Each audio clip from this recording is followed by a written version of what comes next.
Hello, everybody, and welcome to another edition of the Para OR Normal Guyz. We have special guests tonight, and we have a new co-host. So let's do a couple things real quick. The chat's open, and so is the phone line, 1-888-88-YERGZ on your phone pad.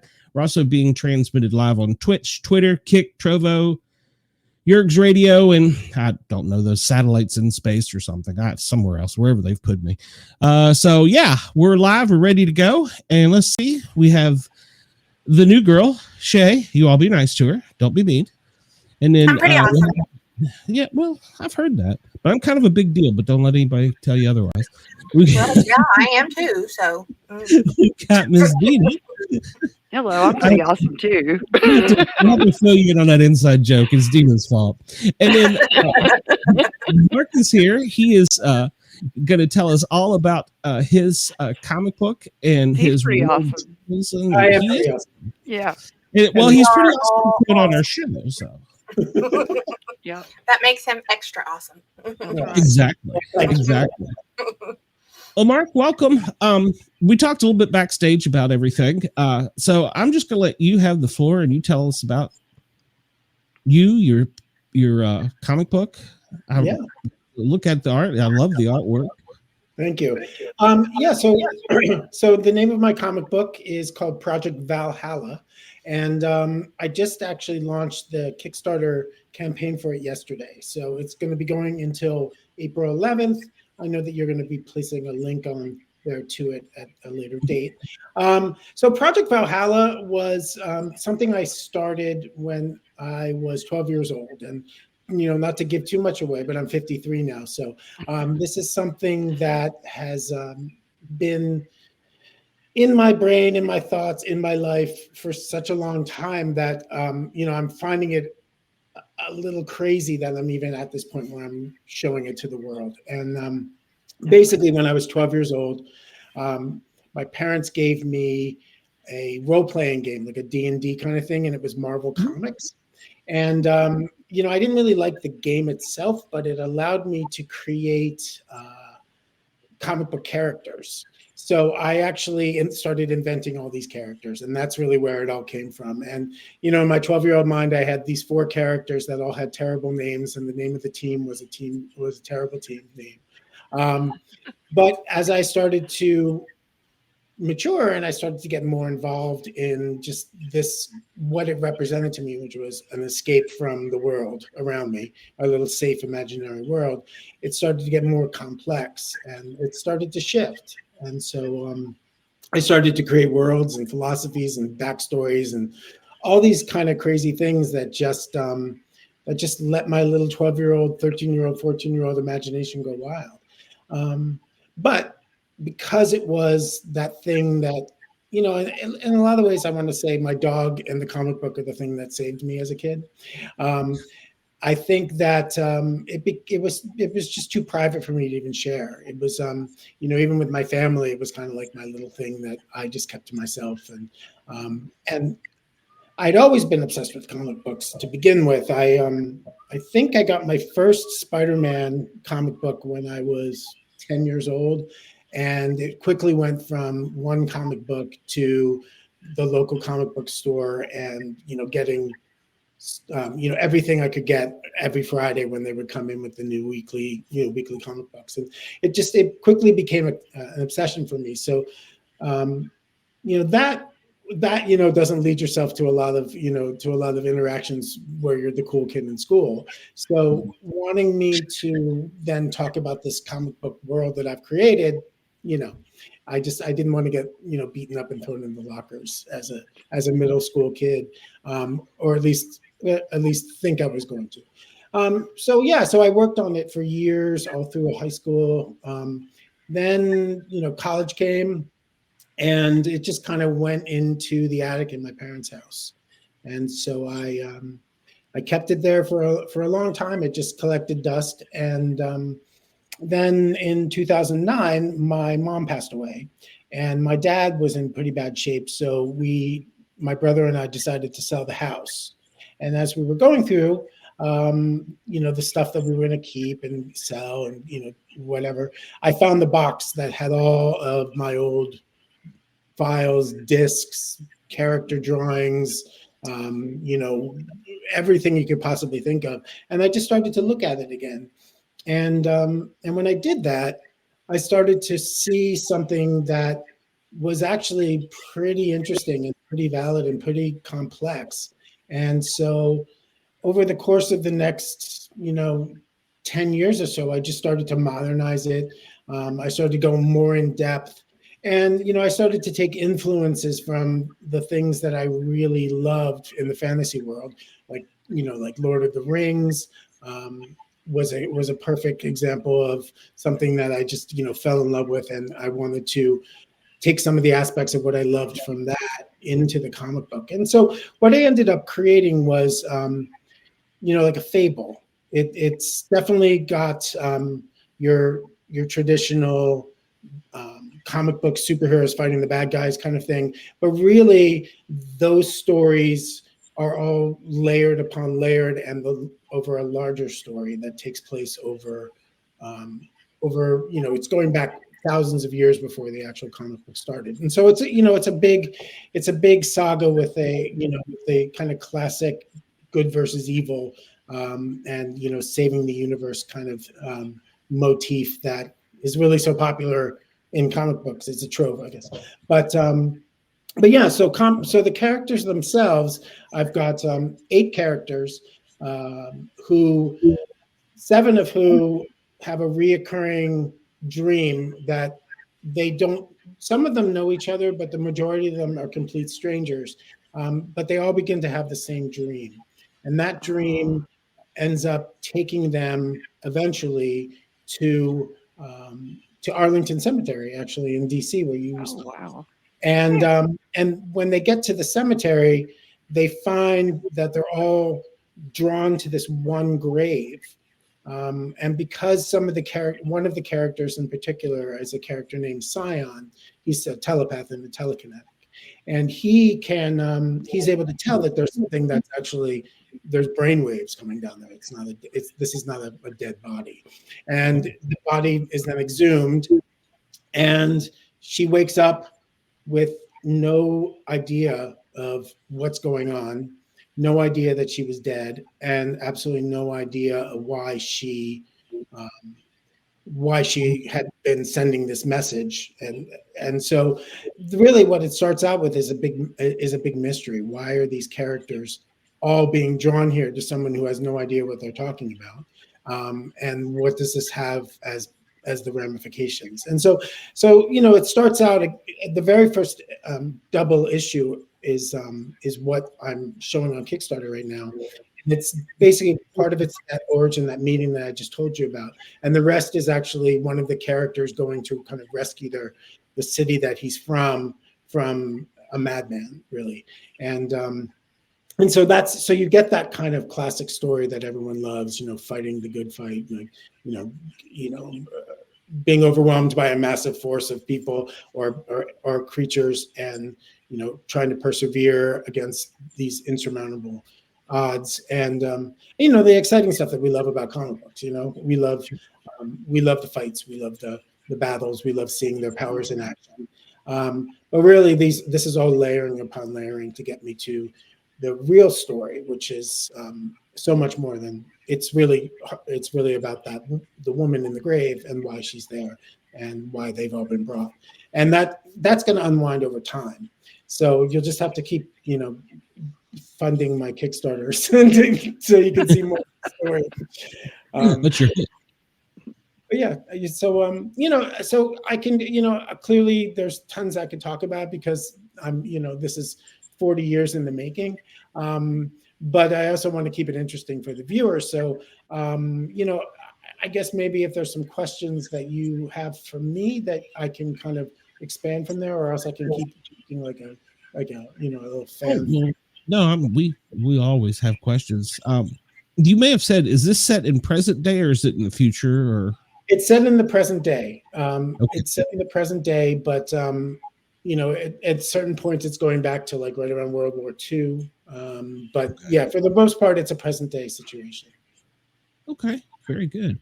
Yeah. And had you actually forgotten about this? You said that it was tucked away in the attic, but had you really forgotten about it, or was it one of those things that was just every time?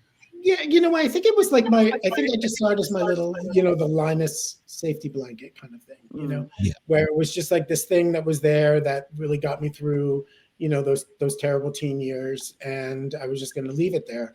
But then when I opened it up and started seeing all the time and energy that I put into this, and it seemed like it wasn't the right thing to do, to just leave it be. I'm a writer, but I'm also a potter. And so, one of the things that I think is important as an artist, whatever kind of art you do, is to understand that, the creative process is one thing and working on it for yourself is one thing, but it really doesn't become art until you actually share it with the world. And that's what I began to realize about this. So what happened is I went on Facebook and I went onto one of these, comic book writers looking for artists. I mean, one of those kind of pages. And about, 5 years ago, and I found the artist Joe DeSantos, who is the one who's done all this spectacular art for me. And, I had so much source material and he's like, a good old Brooklyn boy. So he was like, let's work on this and get it into shape and, and kind of try to figure out where you want to go in the directions and kind of help me hone it in. And so what we did first was we created a who's who, a Bible, like a pitch scenario where I designed the characters, gave a little bit of a bio on them, what their powers were, an action shot of seeing them in action. And I put that together along with some of the aliens, some of the other species that are in this world, and it's just some of the background, some of the things I've been talking about here, and a source. I guess the best word to say this is a source book, and so we had that, and I needed that because I'm many things, but an artist is not my strength, and so finally seeing these characters come to life kind of excited me for the next stage. And then he and I worked together on the double issue of the story, which is, like I said, part of it's the origin, part of it's that big battle so it's like a two-parter, but it all kind of comes together in the end. And so he helped me work that through, and then it just, and then COVID came and it just sat there and and I started to reread what we had done, and I realized that again I needed an extra set of eyes. So he got me in contact with a guy named Aaron Dowan, who's another comic book writer and creator, who helped me edit my script and kind of fine tune it and make it a stronger piece. And so with those two guys, I was able to. The name of the comic is Project Valhalla. So with that said, we were able to get it together and kind of have what we have now. And, I could have just, figured out how to pay for the printing and get it out there. But, Kickstarter was really a way for me not only to crowdfund, but also to build these kind of connections like I'm making with the three of you now. Which I wouldn't have done if I just said, "Oh, I'm going to print 15 of them and just see where I'm going with it." So I do love the art. Yeah, the art is amazing. He did a really fantastic job. And so it's like it is a comic book then, correct? This is considered, we're considering this a graphic novel, this one, because actually that first part, the two, the double issue, and then the source book. Okay. Right now, should I be answering these questions as they come up? You can. Yeah. Sometimes they're relevant. Other times they're just like, hey. Yeah. Yeah. So it's right now. It's in the Kickstarter campaign phase. Yeah, I was So, looking at the Kickstarter while you were Yeah. speaking. So when it's going to be available is so the campaign ends on the 11th, but everything is done. We have a digital copy already. We have all Okay. we have everything ready to be sent to the printer. We just don't have the funding to send it to the Gotcha. printer. So Okay. if the listeners were to go on, or the viewers were to go on to my Kickstarter, you'd be able to get that kind of information. And we have the wonderful thing about Kickstarter is it allows you to have like tiered gifts. So we're going to be doing Yeah. T-shirts and mugs and Sweatshirts and your stretch stickers. goals. Yeah, Mhm. stickers. We got the stickers on the way. We're going to be doing some unique. Joe's fantastic, and he is going to not only be doing a brand new cover for the whole book, but he's going to Nice. be creating a one of a kind piece of art that will be sending out to certain people who reach that tier. It's going to be signed by me and by him, Very and good. so that kind of stuff. It's just and it's exciting. The idea of seeing these characters on someone's shirt just walking by me on the street is I wouldn't even be able to tell you how exciting that would be for me. Yeah. You're coming full circle. Yeah. Yeah. Real full circle. Real full Yeah. circle. Like a long circuitous circle. Yeah. Yes, yeah. Well, Well, it is exciting. From all the way back to age 12 to now. I mean, that's Yeah. Yeah. There was some time where it just wasn't in the forefront of my imagination, so I'll take a good 15 years out of that, just from the fact that it was still started back when you were 12. That's crazy. Yeah. Yeah. Us boys never grow up. Come on. Yeah. No, I'm always Comic books. Come on. Yeah. I think sometimes we just like to pretend we do, but I'll always be a big kid. Yeah. Same. It's the ones who grow up, and actually become an adult. Those are the boring ones. So. Losers. Yes, you're right. You're right. You're absolutely right. But so I take it from if you can't laugh at a good fart joke, a good fart meme is always a good one. oh Yeah. Yeah. absolutely. Yeah, And I have a grandson now, so I have one to share it with. So Yeah. Like, oh, my finger. Oh, grandpa. yeah, pretty much. So, growing up, you were a Marvel guy, right? Is that, or were you just kind of a big Marvel guy? I fell in love with Spider-Man, but really, I think there was John Byrne was probably my favorite artist as a kid. He did everything from the X-Men, Fantastic Four. I mean, West Coast Avengers. I mean, everything during that time period. He was the one that created the She-Hulk that we actually saw in the show that some people didn't love, but those of us who were purists understood the source material and where it was coming from. So I enjoyed it for that. But he's Canadian, and he created a comic book that started out in the X-Men called Alpha Flight. And I would say that the characters in that were probably the beginning of the understanding of where I wanted to go with just really diverse, really interesting, one-of-a-kind characters. Because those characters were they were all kind of based on Canadian stereotypes in a sense. But one of them is Sasquatch, as a matter of fact. So you might awesome. Yeah. He's my hero. Yeah, he's a great character. But one of the things that that really got me to want to kind of try to find these really unique characters that really gelled together in a way that wasn't that wouldn't have made sense until they were together. And that was the way that comic book was, and that was kind of very inspiring for me. So I would say along with Tolkien and the whole saga aspect of it, and obviously like Japanese Japanese anime and things like that have always been inspiring too. But I would say from comic book standpoint, I would say it was John Byrne who probably was my biggest influence in this comic book. And And props to him because he created some beautiful art and some amazing stories.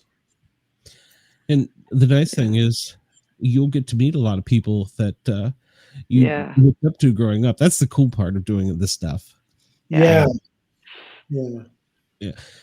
I was interviewing several authors, and a couple of them had tried to venture over into comic book world, but they didn't realize how difficult it was, because you have to tell the artist exactly what you want to see. So each little panel is actually a story in itself that you have to write, so that the artist make each panel a novel. Yeah, exactly. Yeah.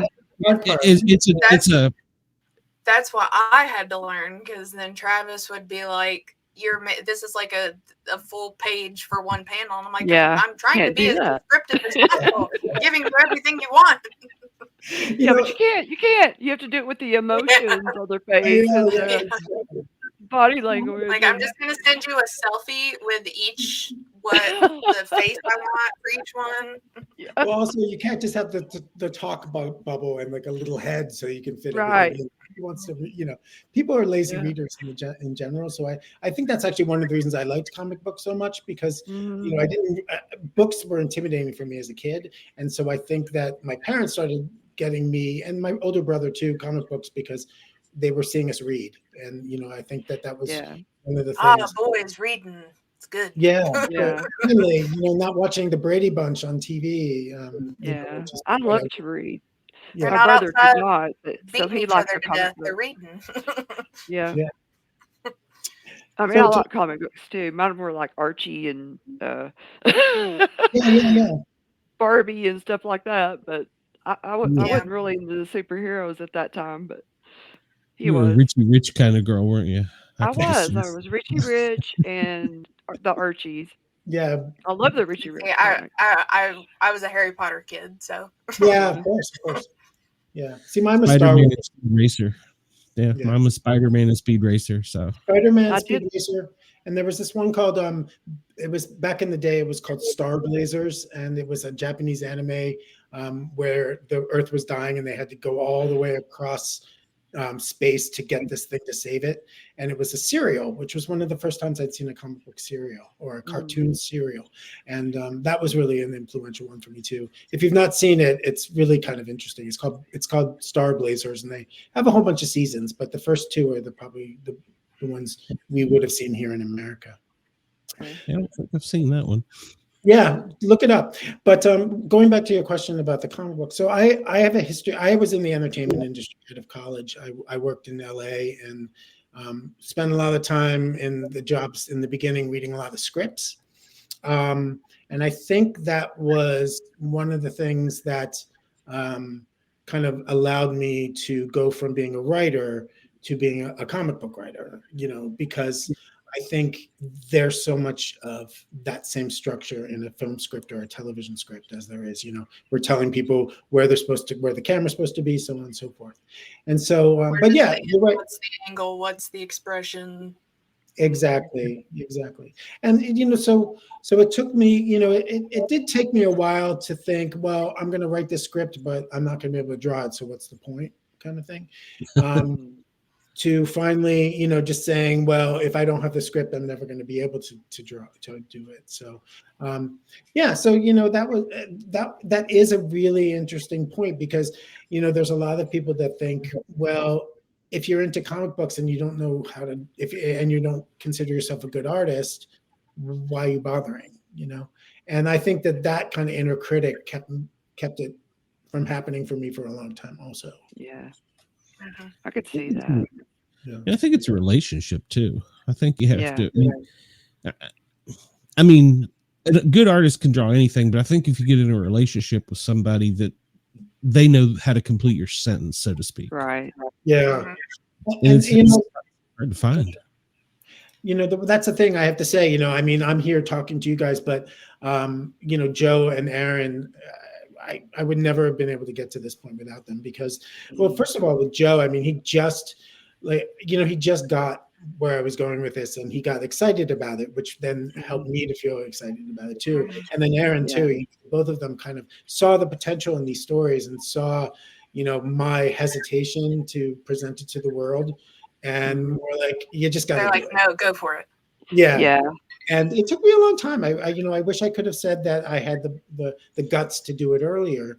But you as much as I like to be a kid, you also gain a lot of perspective as you get older. So Right. I'll tell you this from us just now going through it, because of how long Travis has been doing comics, and this being the first time, our first one being out, and you go through all the crap, deal with all the people, all the crappy people that you have to get through to find your right people to make the project. And something I keep trying to tell him, because we've tried on and off for a couple of years to try to do something like this, I said, it happens when it happens for a reason. There was a time, there's a reason why 4 years ago it didn't happen. There's a reason why us trying to put together a group last year didn't happen. It was meant to happen now. One thing too, I noticed you said that you were kind of fearful of sharing it, or not fearful, embarrassed maybe, because it was yours. My daughter was like that. She's a really good artist. She can draw or she makes her own characters and draws characters as well. But she did not want to share them with anybody at first. She does now. She'll sell them for, I don't know, trade and sell, whatever. The like little Pokemon. It's not Pokemon now, but it's like those kind of characters.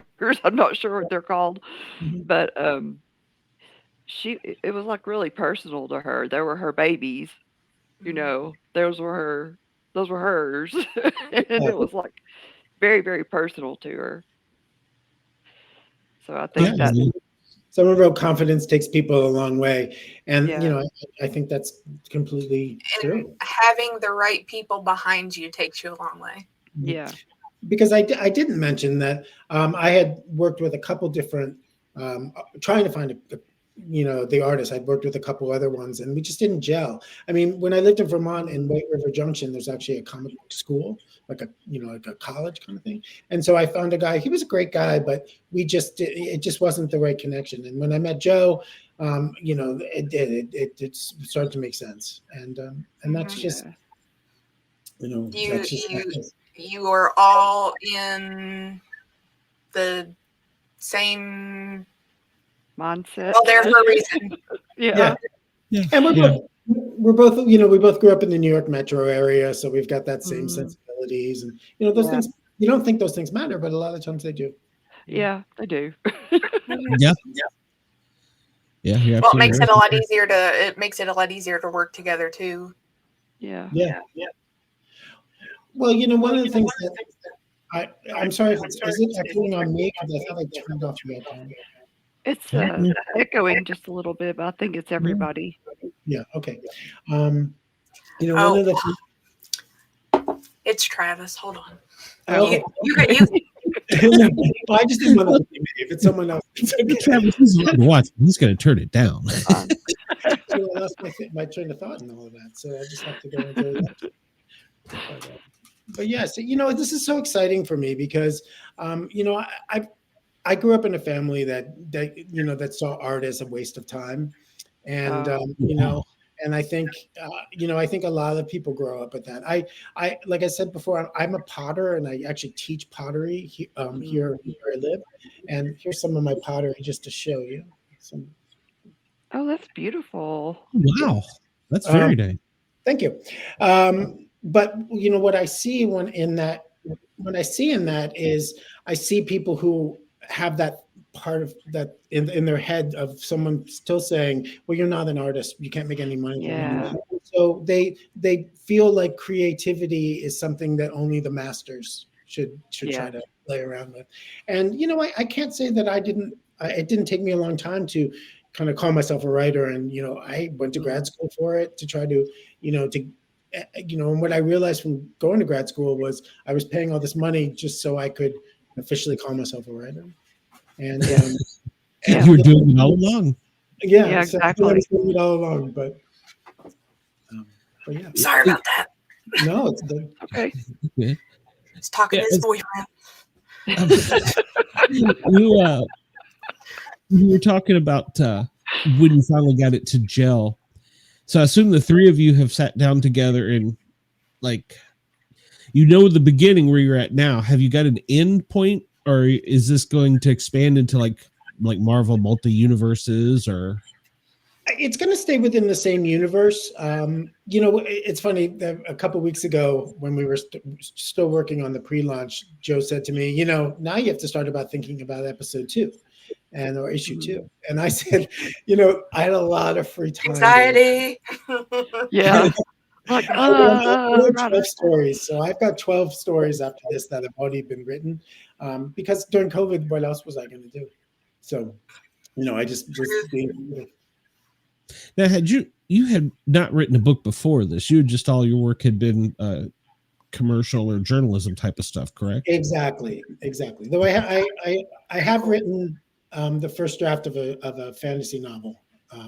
That's basically, it kind of plays off of some of the themes of this comic book. So actually, I would say they're in the same universe, even though they'll never meet. But yeah, I was gonna say you could definitely have some sort of crossover there. Yeah. I mean, it's something that I spend a lot. When you have a lot of free time because you're not working and you can't go anywhere, and you live in Vermont where your closest neighbor is half a mile away, it leads to a lot of isolation, which leads to a lot of I got to figure out something before I go stir crazy. Yeah. And so that was that actually ended up being a positive thing, because I ended up doing a lot of creative kind of amazing things with my writing, and Project Valhalla is really the crux of it, if you will. So did you write it like a script? I mean, since you've done script, did you write it like script writing? Did you write it like a script at first, or? Yeah, I wrote it like a script at first. It turned out to be so long because I did it by page, and by I basically figured out how many panels you can have per page, and went from there, and so described each panel. I mean, not every one has 6 panels, but some are right. But that was also where Joe came in, because he is an artist. He sees it that way versus the way I see it, where I'm about the story. You can't make me draw 6 panels on every page. People will look at it and be like, "Oh, this is so boring visually," Yeah, sometimes you have to have a double panel. That's me. I'm no, we have to have 6 because then we have to have all this first story. We have to have all of this here. Sometimes you have to have a double panel. Yeah. Sometimes you have it on, if you can work it out to get it on both pages. Yeah. That kind of stuff is cool too. Yeah, it is. I am the writer. Yes, I'm the writer and the creator. The writer and creator of it all. So it's your universe. It's my universe.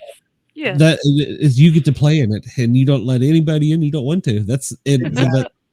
Well, that goes back to kid thinking too, but it's true, So, if you had thought early in life you were going to write and write comic books, who would you have wanted to have written for back when you were younger?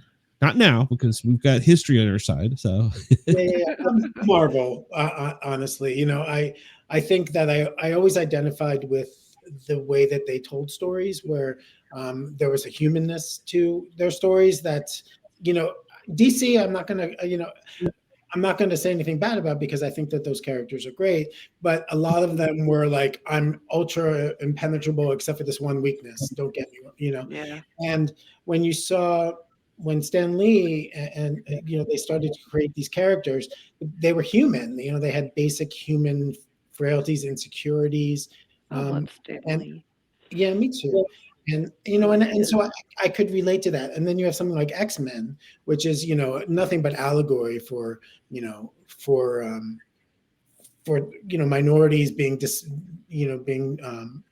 prejudiced against, and what that means for them, and those kind of stories, they spoke to me. And, and also there's something about like the secret identity and, being one thing to the world, but being in truth a totally different thing that, I think I relate to, and a lot of people like me relate to it. Well, that's cool. How do you think that the Marvel universe has managed to keep? I mean, they've kept this under wraps for over 20 years, and they are still going. Their endpoint is still not. How does a writer do that? How do you have that kind of vision to see stuff that you don't even? I mean, heck, look at the quality of the art that's improved since the 80s, just in the comic books alone. How do you have the vision to see all that, and much less put it on the big screen and still know where you're going with it?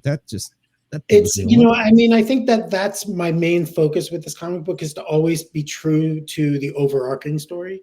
And, don't lose sight of what of the main story that I'm trying to tell. Every episodic story has something that will move the other story ahead.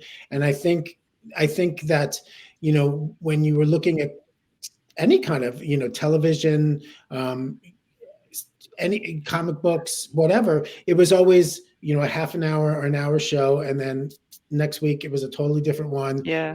The one before it hadn't happened. And I really think it's TV, like this shows like The Sopranos and things like that. Yeah. That really started to show people a different way of storytelling. That I think of that TV show Lost, which kind of lost its way for me at the end, but that was a really great, roller coaster ride that you were on. And that's one thing when people ask me about my comic book, I say, think of it as a roller coaster ride that I'm taking you on, because that's the way it's going to be. I want people to be entertained. I want them to enjoy what they're doing. I want them to look at these things and be like, that's cool. The way he does that, or the way this character does that, or the way they use their powers, it's cool. It's cool to look at. And, but to go back to your question, I think that first of all, they marketed the hell out of the stuff. So it was in everyone's face. They said, and there's everyone in the world knows Spider-Man, probably everywhere, just by the fact that he's gone there. So I think we have that identifier, but also I think that a lot of times they just do it for a while and it becomes so kooky and crazy that they're just like, oh, time to start over. And how many times has DC started over? You can do that with Lord, yeah. That's true. Yeah, in fact, I just saw a trailer for Spider-Man where they're going to take the original Spider-Man and bring him back and do something totally different with him. And he's like, "This is the story I wanted to tell." That's just weird. I don't like that. I start getting confused. I don't. I like the long vision, like like the story carries you, like you said, The Sopranos. I mean, of course you can come back and redo, I guess, but I don't know. I like the long vision. People just need to learn that. Sometimes you shouldn't. Yeah, sometimes you just shouldn't. It's even weird. Even if it might be a little bad, the first way around is fine. It's endearing. Right. Yeah. I was upset that we wasted 2 hours killing Uncle Ben again. I was like, I know this already. Move on. Well, I also think about things like, I was looking at The Simpsons the other day, which I was a huge fan of, but they're in season 34 and those kids haven't grown up. Yeah, and that's true. That's I think, going back to your story, comic books allow these characters to stay perennially the same age that they are. Yeah. So that gives you the opportunity to really tell a story in a way that you can't in a live action situation. Right. Because people are just get old. They can't do the stunts. They whatever. And so I think that's another reason why. Jackman. Yeah, I mean, yeah. I mean, maybe. Yeah, you're right. If you're Matt Groening, you've been to the future and you know what's going to happen. So it's funny. I think he's got some superpowers there. Maybe I should talk to him. I would love to get 5 minutes with him and Kirkman. Yeah. Let me ask you something as one writer to another. Whenever you're like, you've spent your life growing up reading comic books and everything, what did you come into this project saying, I see this everywhere and everything else, I hate it, I want to do this different with mine to make it stand out? Well, I think it goes back to what I was saying earlier about making, characters that every character, in my opinion, can stand on their own and as a solo character. They don't need each other necessarily to be an interesting character. And that I don't always think is the case. I think a lot of the times you have a character that if he or she or they weren't surrounded by the other characters that were really interesting, they would just fall by the wayside.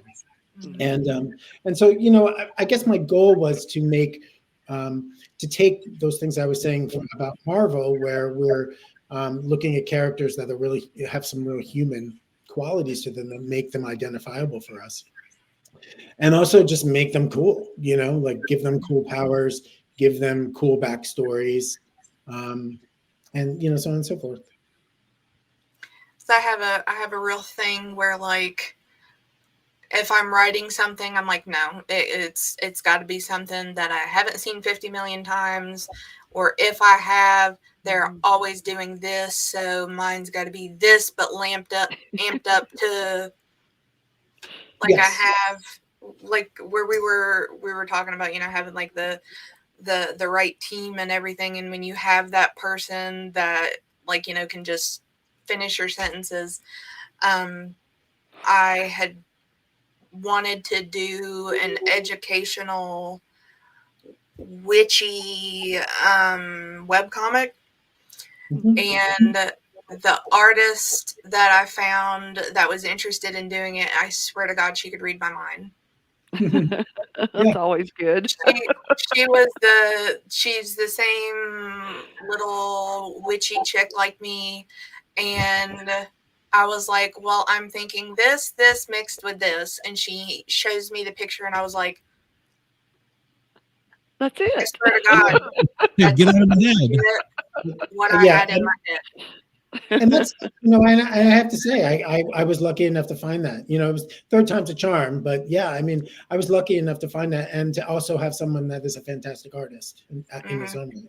So, I definitely agree with you. I think that's where the magic happens. I mean, it's, Lennon McCartney, for example, they're just, they come and they're just special. And I think that's just the way art is. You just people work together. You can volley off of each other and be like, oh, well, you've got a great idea with that, and we can do this. And yeah, and that's why I was really happy to get Aaron on board too, because I think I was so close to these stories that I couldn't. It was hard for me to get perspective on what was working and what wasn't working necessarily. And so having Aaron as my editor and saying, let's sharpen this, let's take out a little of this, let's add a little of that, and let me see it from his perspective rather than from my own. I think that made it a stronger story too. And so, again, it takes a village, as they say. Yep.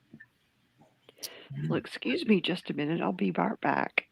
For those of y'all that are interested, she's got to go get her draws. Laundry's important. We have to accept that.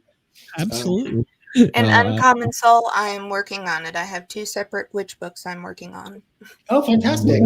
I would love to see your stuff after, we'll have to get connected because I would like to see it. Yeah, I have a little group where it's our own little coven is what we call ourselves. That sounds great. So the 3 of us being so different, I was like, this would make a perfect book. And I was trying to come up with a clever name, and because you've got the mother, the maiden, and the crone in your witchy history. So I am the maiden. Weirdly, our oldest coworker is the mother, and then the middle one is the crone. So I'm developing a story called Which is Which. I like that. Great. And then I have Blessed Be, Love the Earth, which is like a little cottage witch named Mitzi who is in, she lives in like a little shack in the forest where she's got books and papers and stuff everywhere, and she goes out and she teaches you like, well, you can gather these herbs, and these herbs were traditionally used for. So I was like, I'd read that. Cool. My thing is always like, well, I'd like to read something like that. I'm sure there's somebody else that would. And you know, that's the thing that I think we realize is that we're actually kind of cheating people if we don't give them the opportunity to see if they like something or not, right? Mm-hmm. And that was what I was beginning to realize about my own art, my own comic book was, you know, this is being selfish in a way, you know, because I'm just keeping this and someone could enjoy it, and that's, you know, that is you know, one of the major reasons why I started going forward with it, because it was just. Well, and I think something too, as a reader myself, a big thing that people I think will appreciate about that is the whole backstory that goes into it of how long you've been working on it. Because one of my favorite authors is from West Virginia, where I'm from, and her book. The way I found out about her was reading her book in high school that we were required to for my English class. And the stuff that woman went through growing up, but just how eloquently she put it. It was horrible, some of the stuff that her parents put her through and the situations. But it makes you respect the writer so much more. Yeah. And there's something about life experience, and you know, and just how it can inform you in a different way. You know, I just don't think I would have been able to tell the same story at 25, even though I had the source material already, as I do now in my later years. It was, and again, my thing, it's the universe saying, nope, you got to work on it a little bit more. Yep. Yeah, exactly.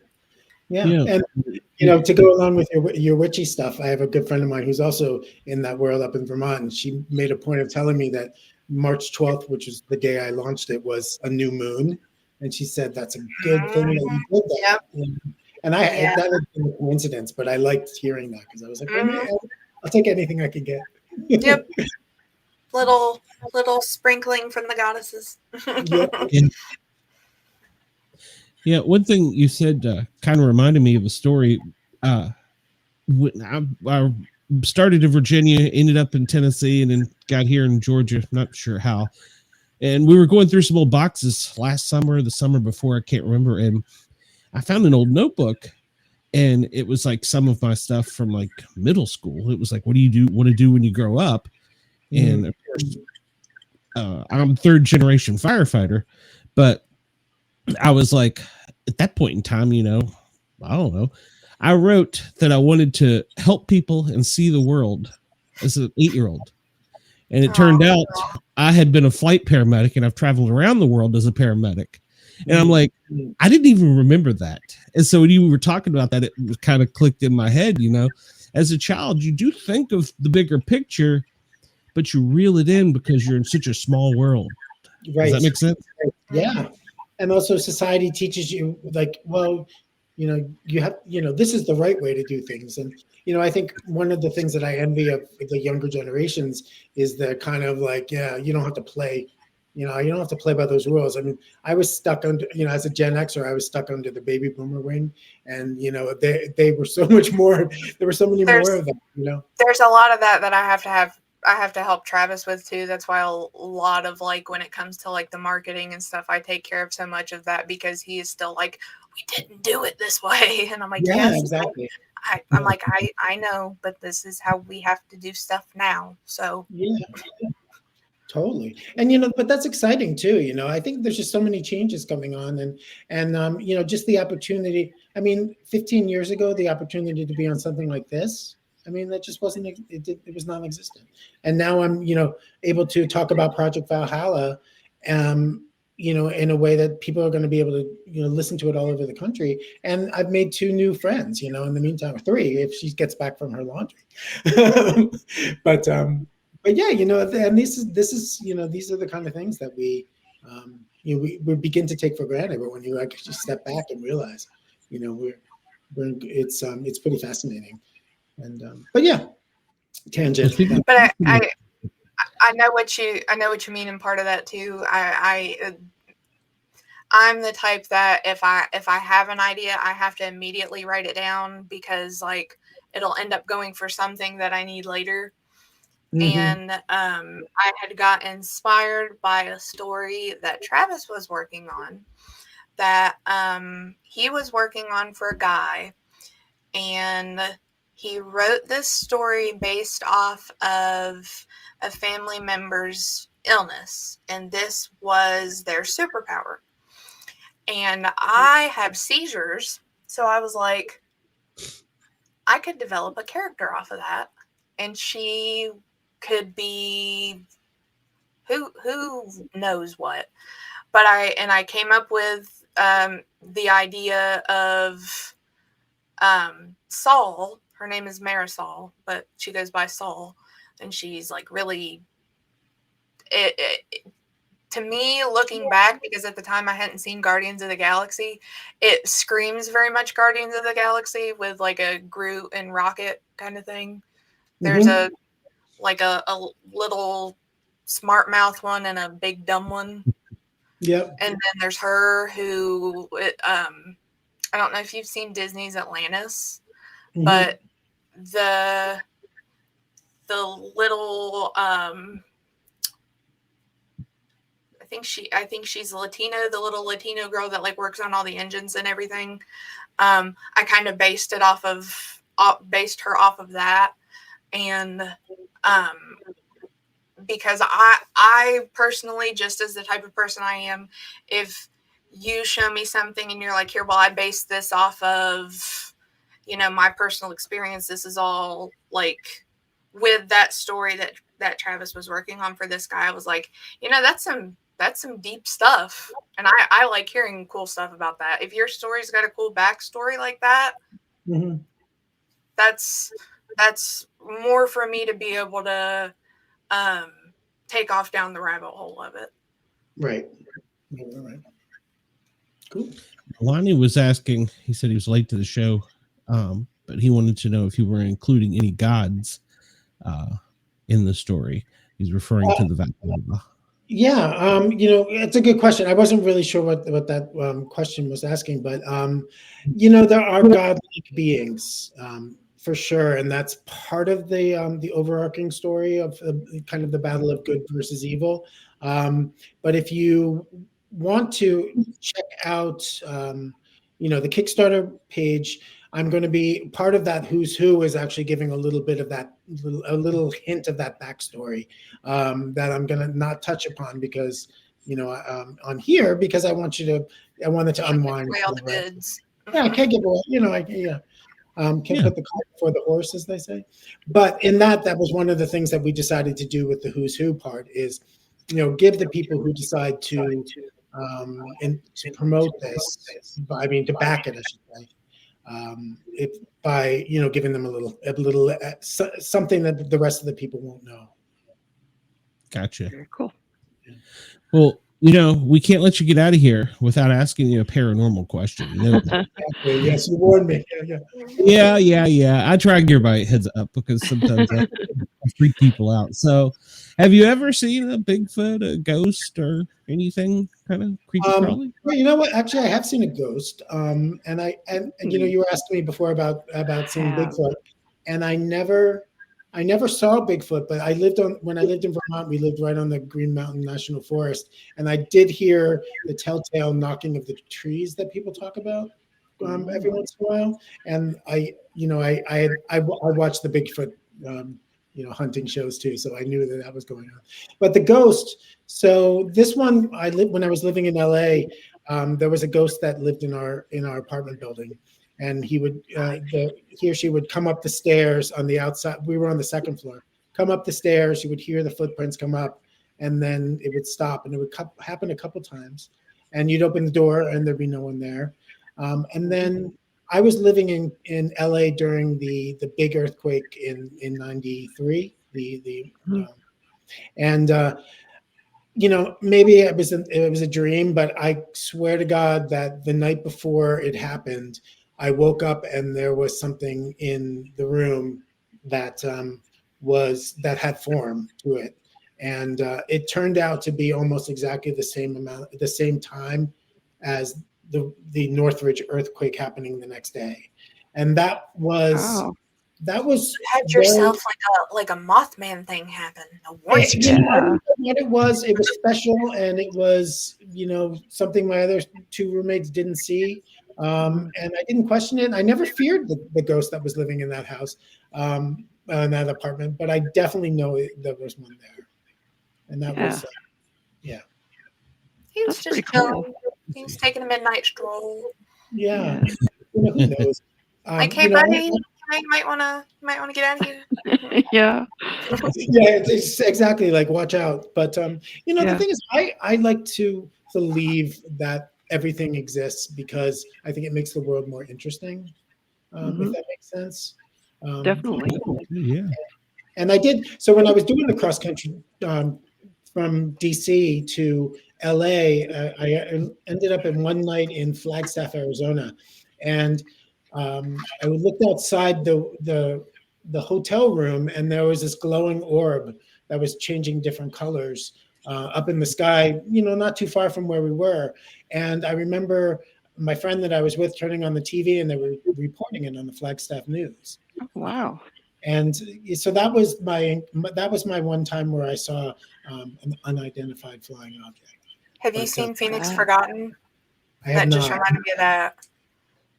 But it was I can't find it anywhere now. Oh, but wow. It was out in theaters several years ago, and it was all I'm pretty sure it was all based on true events of lights that were seen. And I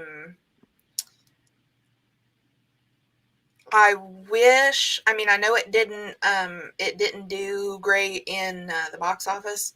It came out in 2017. Okay. When were you in Arizona? That was a long time before that. It was 1993. It's based out of the 1997 lights that were seen over Phoenix. In Phoenix, yeah. But the girl's brother goes missing and all. I won't ruin the story for you, but it just made me think of that. Yeah. So basically, my feeling is that there's so much more to the world than just what we see with our eyes and with our senses. And unless I can, there's no reason for me not to believe in something, because it just, like I said, it makes the world more interesting. Yeah, it does.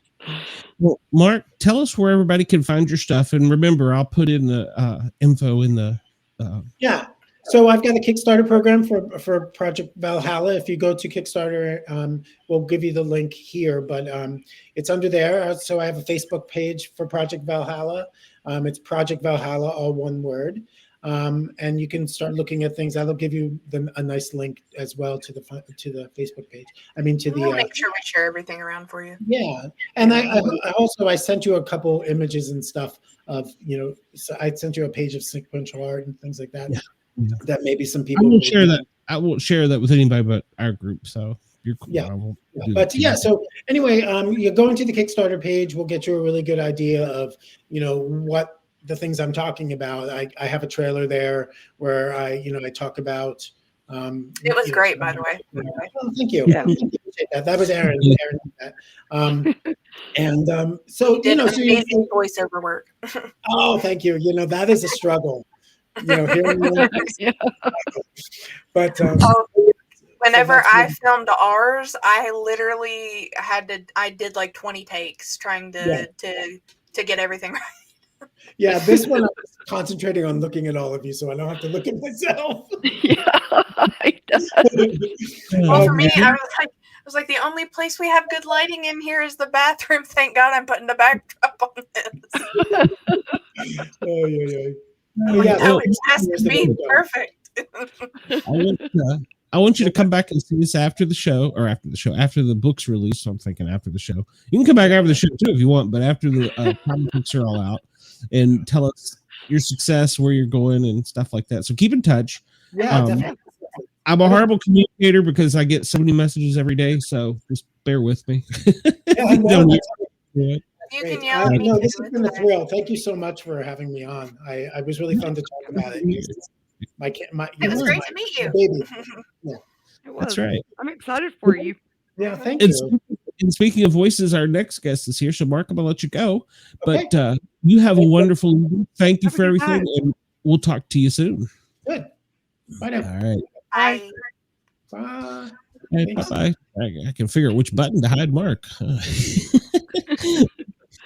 And then everybody said that I couldn't pull it off, but I did. I did. I got Robin Williams. Everybody said, no, you can't do it. And we're going to make fun of me.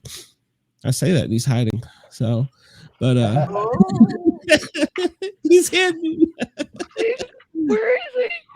There he is. So. That's where they come from. Amazing, man. Hey, what's going on? Oh, blast from the past said, my God, you look like you're looking at a ghost. It's okay. Oh, my gosh. Okay. I'm all right. We're just hanging out here in a place that no one cares where you live. Down in the South. Come on in and disappear. Wee-wee. Good to see you, man. How's it going, my brother Glenn? How you doing? Doing great, so man. Crazy. Man. Finally get to meet you. Well, not in person, but meet you. It is great. We've talked and everybody's like, you're not going to get Robin Williams. I'm like, yeah, I am. Just give me time. About as close as it could get. So, it's a little scary. It's so scary. Are you that's close for it at all? The dog. There nice. I like it. How you so is it pronounced Dina or Deanna? Dina. How do you pronounce your name? It's Dina. Ding, Yes. ding, ding, ding, ding. That's the first paranormal experience of the night. My wife's name is Dina. The same way. This person I've seen in 30 years with that same spelling. Oh, wow. Wow. That's a true story. Ooh. Yeah. It's crazy. She's a girl who can never find her name that says Dina from a state. She goes, where am I from? You're D. It's just D-E-E or D. You'll never find D-E-A-N-A, right? I know. Never happens. Well, it's good to be here, man. How you guys doing? Welcome to the Paranormal Guys. Yeah, what's up? I'm David Robin Williams, born David Bourne. Nice to meet you guys. Good to be here. Good to be here, everybody. She can't look at you. So, got you there. You didn't say that one coming. Wait. Got you there. Oh, God.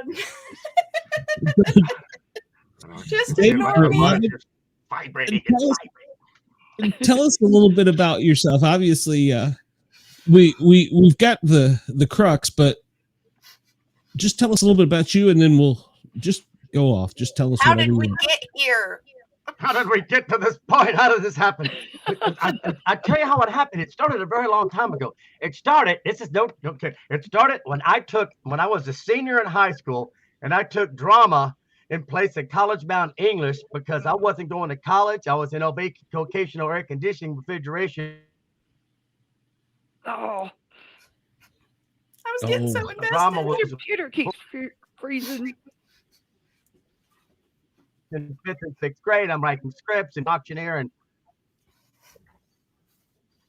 3 days in acting class. Long story to realizing drama in high school that I realized I was an actor, and then I just fell in love with it, and then started doing improv and comedy. And it was that year I went to McDonald's and accidentally dropped some change at the drive-thru. No kidding. And I had long hair and was thin and looked like Robin Williams at that time, a little bit younger. And I looked at this girl at the checkout line. I went, "Oh, excuse me, I seem to drop something." And she went, "Ah, it's smoke!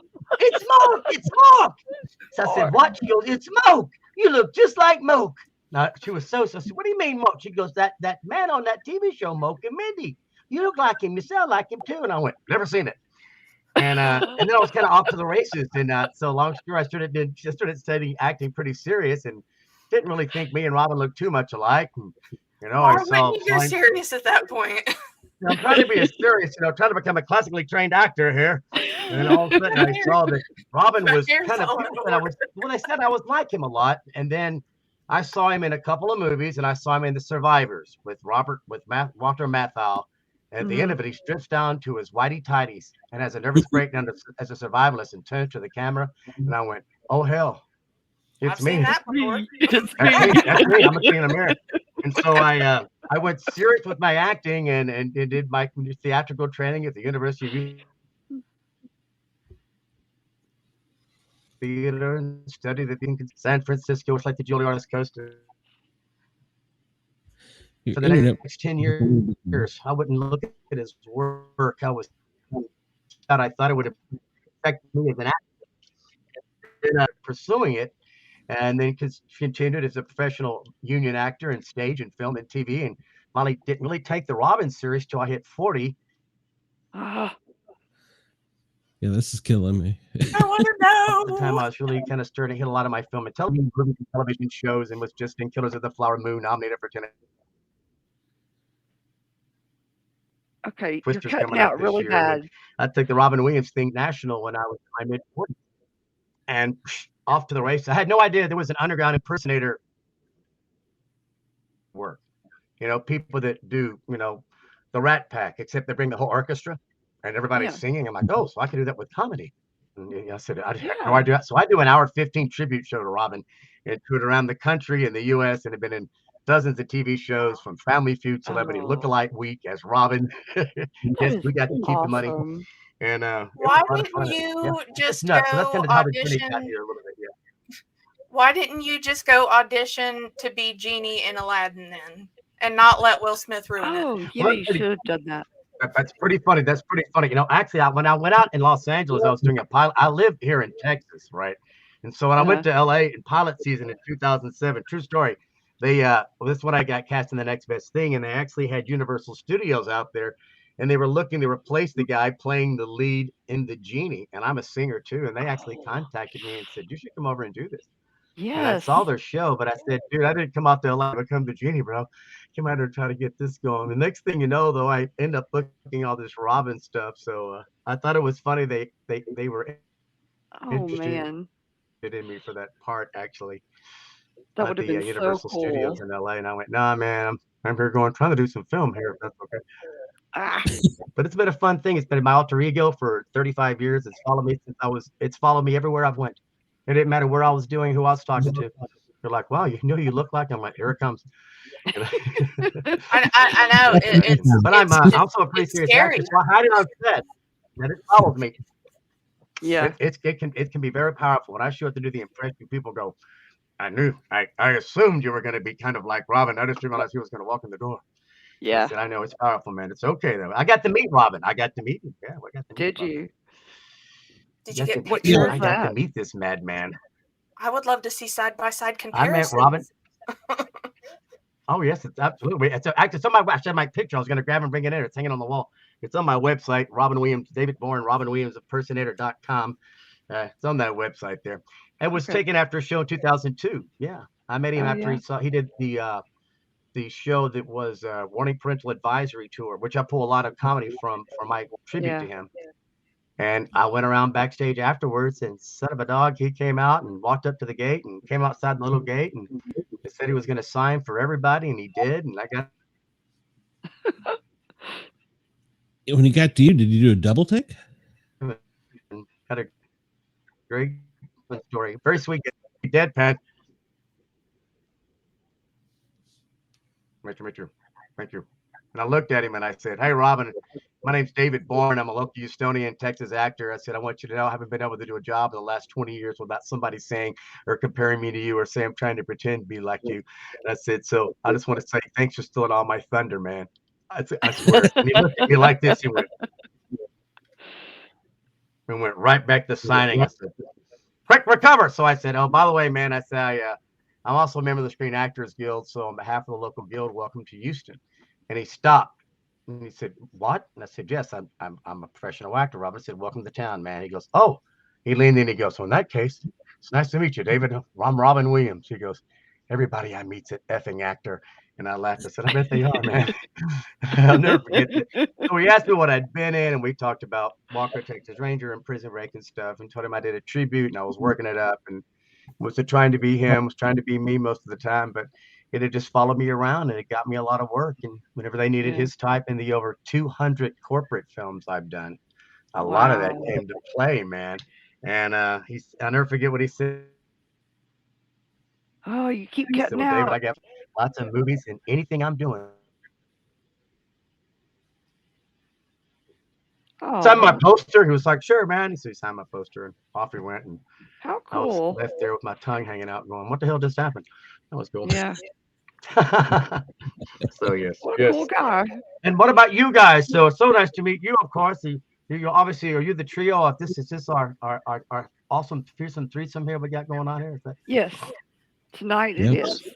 I'm Charlie, and these are my angels. So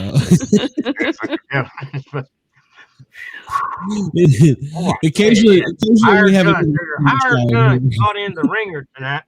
So right. I the Robin Williams thing was something that, and I've even had a kind of weird experience once. It was an interesting paranormal experience, actually. I have to talk about once. It was with a watch that I had on. We did a show called Celebrity Mystery Theater for 16 years. And we did it at a place called the Spaghetti Warehouse, which was known to be haunted in downtown Houston. Known to be haunted, had issues, Spaghetti Warehouse, Houston, Texas. And what happened was one night, I remember I was kind of getting bummed out because, I hadn't been booking a whole bunch of Robin, and Robin had passed away, and we were still doing the show. So he gets into the paranormal. I was kind of talking to him. Robin doesn't want him to talk about it. I think not. I see this. Cutting out, really enjoying it. I just don't know. Sometimes I get frustrated, and she's like, "Well, just ride the wave, David. No one else can do this but you, And on the play, I wear a prop watch that's broken, and the prop watch is stuck at 5:35. And right before I went on stage, I looked down at my watch, and it had reset itself. This is this kind of watch. It had reset itself to the correct time. Oh, you're kidding!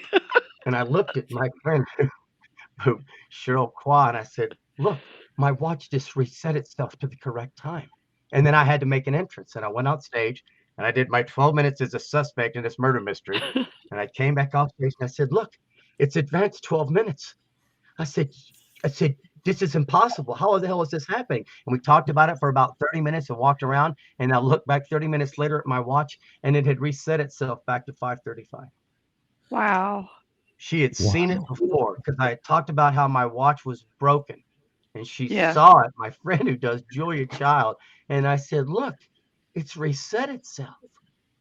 I said, it's working again. It's the correct time. And then I went back and I said, look, it's went back to where it was. And that's when I knew that something was happening there and in the winds. And I said, that was kind of a sign to me from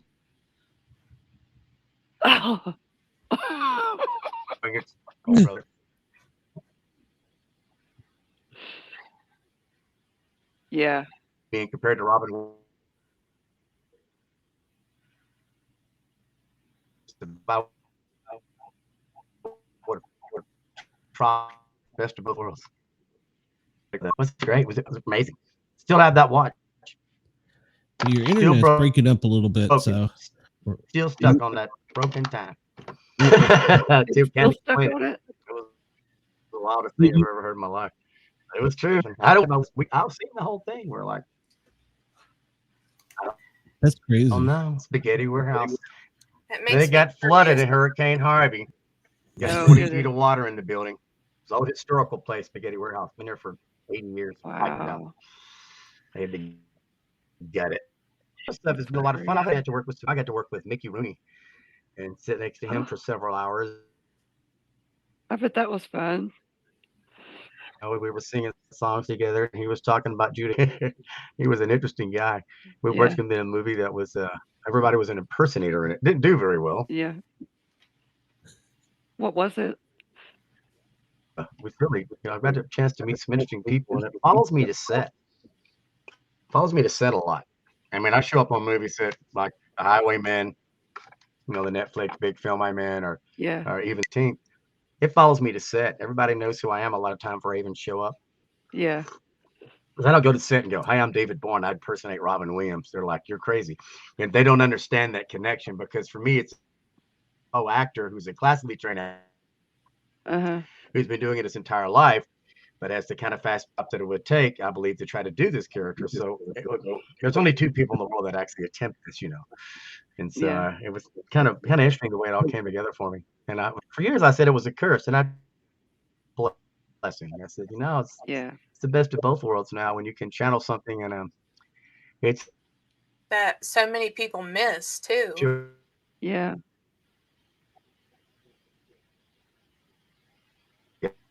Audience and keep them engaged. Yeah. Do you travel with the woman? This is and I didn't realize I was actually talking to her on set, and I was on the Highwaymen, Kevin Costner, Woody Harrelson film. I played a big part in. I played Louisiana chef with a Cajun accent. Ooh, that's some fun stuff there, Shaw. I'll complete that one. Yeah. And she said after a take in studio, Dale did. She goes, "From the profile, David, during that scene with Woody, you sure resemble Robin Williams." And I said, "Well, what's your connection with him?" She goes, "Well, my name's V. Neal." She goes, "I had Robin Williams in the chair every day for Mrs. Doubtfire. I was the one who designed his makeup and put on his prosthetics." Oh God! And I went, "Really? Oh my goodness! You're that V. Neal?" She goes, "Oh yes, you did. He was wonderful. He's so funny, so charming.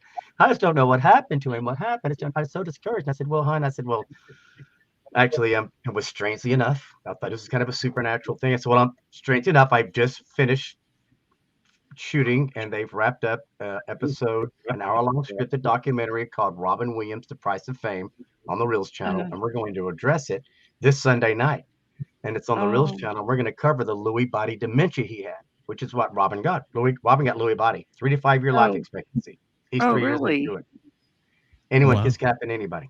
I didn't know that. People don't realize that they kept thinking he had late onset, Parkinson's. He had Parkinson's. He had Lewy body. And Lewy body is what basically took his mind away from him and made Robin do what he did in the end. He really much lost his mind. And she goes, "Well, you'll have to," I said, "but I didn't tell her too much about it." I said, "You have to watch it out. We're going to cover it." And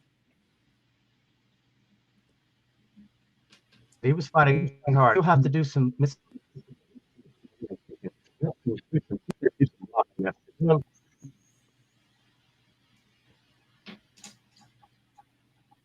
This is killing me. No kid here. Do fair for her. That's it.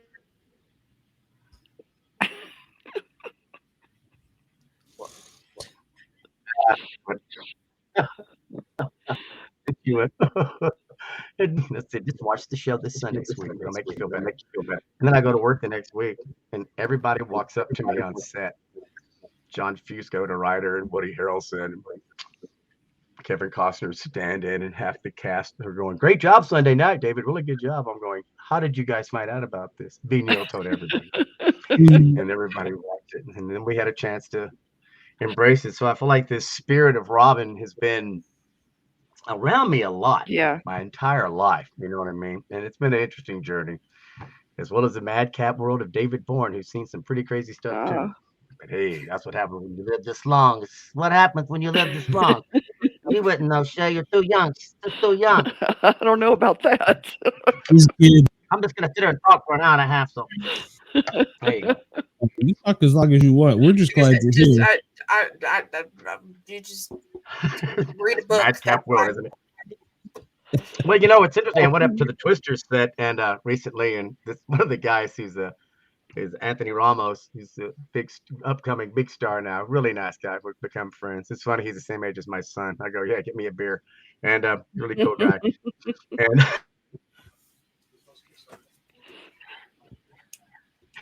I'm working with all these younger guys. They go, "Oh, you're the guy who started in Hamilton."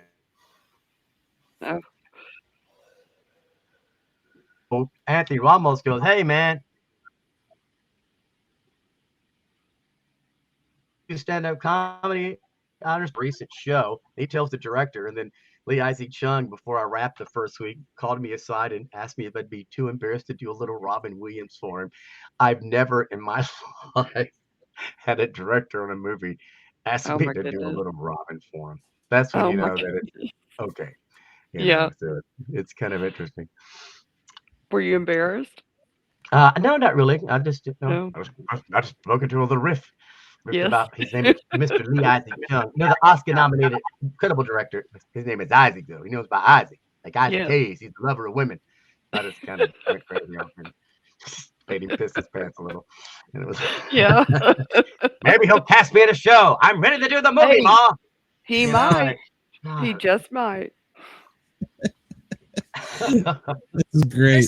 This is amazing. Yeah. The madcap world. She's not seen that movie either. I'll talk about some of the paranormal experiences I've had in my life. Because I actually had a couple, just as David Bourne, besides me being possessed by Robin Williams. I mean, it could be worse. Could be worse. Yeah. It could be possessed by Charles Manson. Yes, that's true. That would be worse. For real. I do hear he was quite the musical talent, though.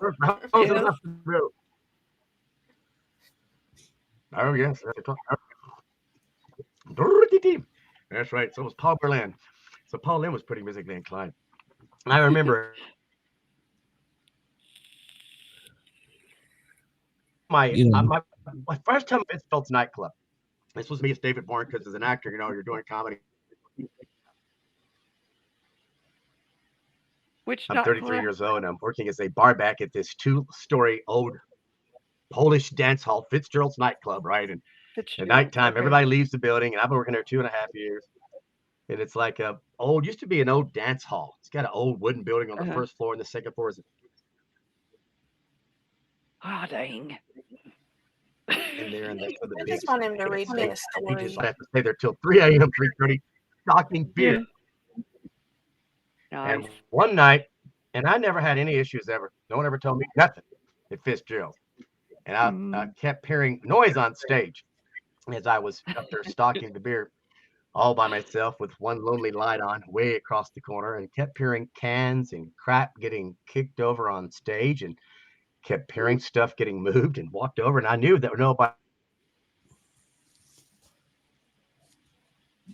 I kept hearing noises and stuff, and as I was sitting there, I just kept feeling this enormous presence in the room, you know. And of course, it's the old classic thing where I'm stocking the beers, and then just as I'm sitting here at the bar putting in the beers, this shadow walks right up to the bar. Just walks right up to the bar. And it's just what'll it bartender, I can tell when someone has walked up to the bar and is standing there. And and as the shadow approached, this room went cold, and a chill went over my body like I ain't never seen. And I still had 8 cases of beer to stock. It can wait. Talking to the room, explaining to them that I had to complete the job, and they were welcome to drink anything we had. It was on the house. Very nice. Very nice. It's all years. I'd make it a triple and a double, and so I finally kept stocking and stocking and stocking. Luckily, I stocked. They were in these cardboard boxes of long neck bottles, and I'd get the bottle, stock it, and throw the box. Maid staff would take the box out the next day. I just had to get the beer in the cooler, or it wouldn't go by the next night. I had to do it that night. You can't sell beer. Yeah. And then I have to haul ass out of this dark room and turn off the light and run 20 feet in the dark to these doors that I have to I'll leave that light on and be like, oh, I'm sorry, I forgot to leave the light on. And I shit you not, that shadow was there. It was there, and then it backed away. Then it came to the end of the bar, and I just let it sit there, man, and booked out of there. And I got downstairs, and I'll never forget this. As I got downstairs, I'd already done that part of the bar. I could hear upstairs on the second floor, I kid you not, a rumbling, a sound of like there was like tons of people up there talking or dancing. I'm like, the bar's closed, man. I'm getting the hell out of here. So I finally went out the side door and left, and turned left in front of Fitzgerald's and looked up. You left. They were helping themselves. They were helping themselves, and there's this shadow standing up there on the second floor. There's just somebody standing up there in the door frame as I went by, and I thought, man, I don't know if I'm ready just to getting get you paranoid. out. You don't get paid enough for that. Yeah. They were like, let's get this guy out. It's our party time. That is the spirit of a very faithful security guard. Or something. It's normal. I Yeah, would but- get out of there. Fitzgerald, and apparently I didn't know this. I didn't know this crap. He said, "I said, anybody ever had anything funny and an oddball happened late at night?" He looked right at me. And said, "Oh, so you've seen the ghost?" Yeah. And I went, "Yeah." In fact, it was a whole crew of them. He goes, "Oh, it must have been party night because sometimes they come back and have a big dance." And I went, Mm-hmm.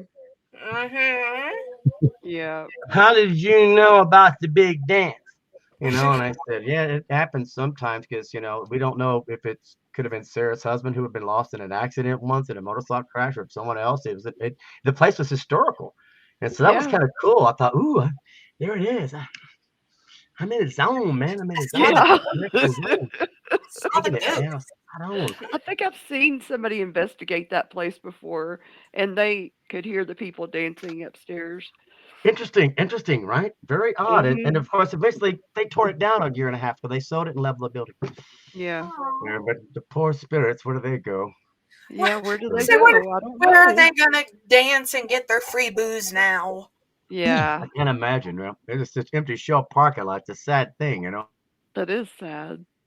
It is. It's very sad. I guess they move on to somewhere else. I don't know. They had to. And that they That's said crazy, there's a lot of though, stuff isn't it? down in the Galvez It is. Hotel. I worked in a film recently called Old Man Jackson. Old Man can't hear Jackson, the you. PG comedy Yeah. classic starring David Bourne. Played Sissy and family up there. What is We it? have You all cut kinds out. of guest stars in this film. Old Man Jackson. It's on Amazon. was the Available movie you for cut rent. out? It's a real small independent film that I star in. And which Oh, one's that? okay. Old Man Jackson. Yeah, your internet's cutting in and out, so we every now and then we lose Old you. Man Jackson coming out. Oh, hello. Come back. Come back. Yeah, I had Robin Williams back for 30 minutes. Okay. I will And a treasure it. friend of mine was. Are we there? It's a ghost. The manager at the hotel remembered me from the Highwaymen and upgraded my ass to the Howard Hughes suite. Oh my goodness. That's cool. That's a win. Yeah. Yeah.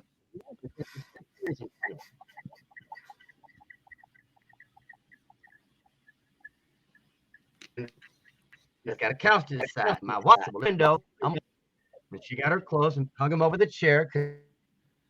This is killing me inside. I know. Put them on this nasty look at it. I want to lay stuff on a couch for people's butt bend. And so we moved the chairs out of the way. We took pictures.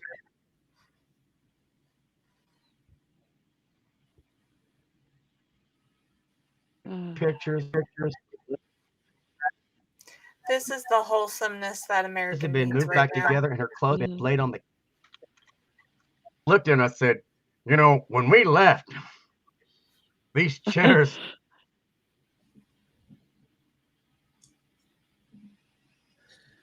It sounds like he's had quite a few. She goes, "No, they weren't," and I guarantee you, I didn't put my clothes on that couch. Oh my goodness.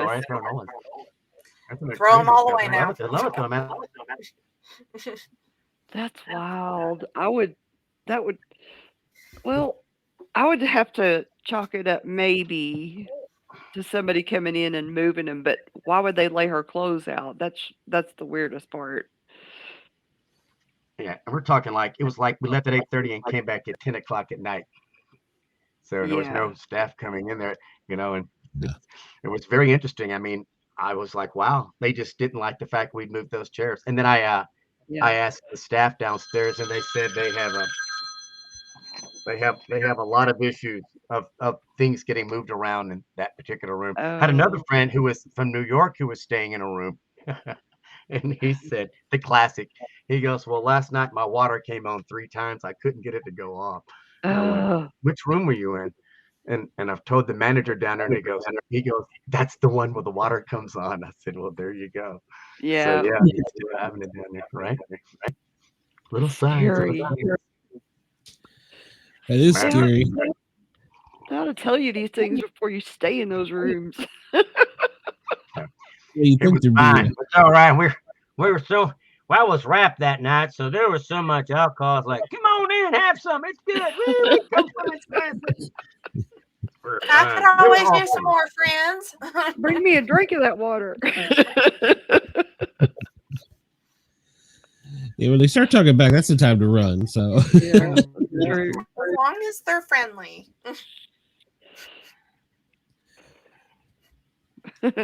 David, your internet's breaking in and out, so sometimes we're missing some of the things you're saying. Yes, of course.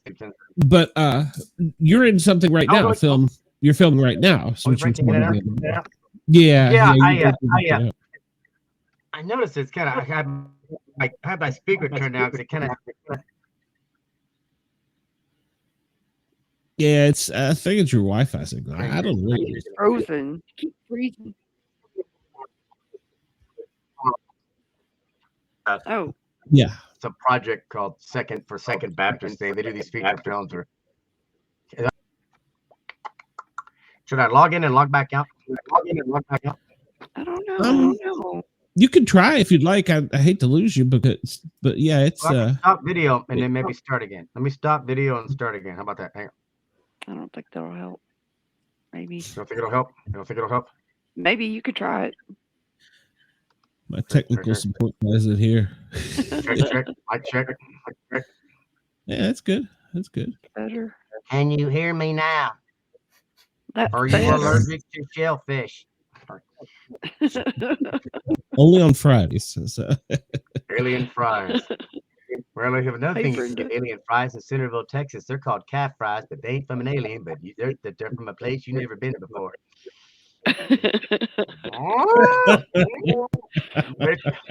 Calf fries. The film I did. What part of Texas are you in? Questions. Throw something at me while I have a chance to listen and take in any perspective questions or ideas you'd like to talk about. What part of Texas are you in? Down here in Houston, actually. Yes. Houston. H-Town. Houston. That's right. I'm a fifth generation Texan, which means I come from a long line of people who've never seen snow. Okay. Yeah. Bro, that was 26 was a pretty big year. But there wasn't. Oh, you're funny. Well, I live in Atlanta, and trust me, when a quarter of an inch of snow, they just all lose their mind and drive into the closest thing they can find. So, yeah. Very similar to what happened here. My family is from upstate New York, so there's 4 feet of snow, and it's not even a 2-hour delay. I know. I'm in Tennessee, and we closed down at an inch and a half of snow, or an inch. We have to run out for bread and milk, and that's when everybody gets in trouble. Bread and milk. Yes, bread and milk. And even where I'm from around here, the road gets slightly too cold and they cancel school. Oh. Wow. Yeah. Well, they let kids out here, but they would do that absolutely.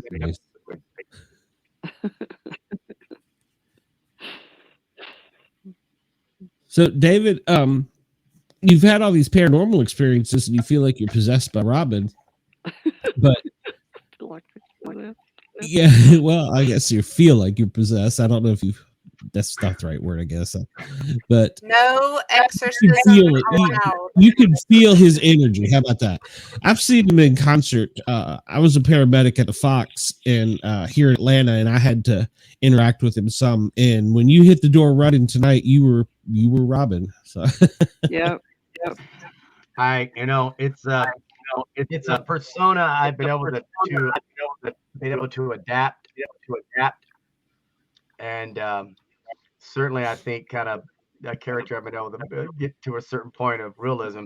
But like anything, you have to dive into it, right? And that always makes it, like any character I've played. I've been in over 150 stage plays, so I've done historical characters. But when you do Robin, it's something that's a little bit different, but you just have to really dive into it head first, As a more serious question on the note of that, with diving so head first into it, how has that like affected you mentally? You feel like it's helped you any, or only if the audience laughs? No, I'm just kidding. Yeah. But honestly, but to answer your question, it does. I mean, for me, it's just the character that I play. Mm-hmm. The how I would end up, and then what you're going to do is you're going to play the part of the stand-up comedian telling a joke. I mean, you're going to rehearse it and say it in a certain way, like you do the plays, and it's going to hit. Like anything, it's fun to let loose and become Robin, who's just such a free, open spirit, but it's pretty scripted. You know what I mean? I can riff and improv through the show, but it's all pretty scripted. Even Robin would improv stuff that was actually scripted. I seen him do the same routine several times and went, wow, you just made that up for the third time for me. That's what a good actor he was. Yeah. He, of course, could pull it out for 15 minutes and, mess with the audience, of course, brilliantly. But he was so good. He would try his shows like that. And that's when I started going, oh, I can incorporate that into mine and see how far we can take it. I took it to an uncomfortable level. I had people chasing me down the street and Hollywood Boulevard swarming me, and did you really? Women crying and squeezing my arms. I mean, it's terrible. It was interesting. I tell you. Those weren't fans. Those were stalkers. Yeah. God, just write me a check. Oh my goodness. But that fear, all I see is Popeye. Oh, but it's you need the pipe.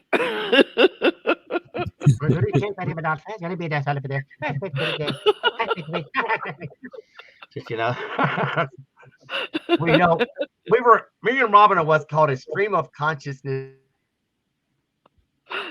comedian. I believe that. The bigger the extra bit. Anything. Yeah. You give me any situation or moment, I'll go.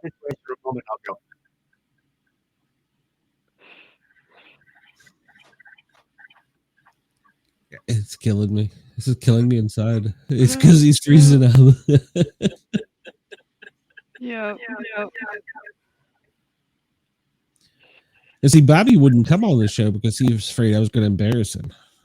How?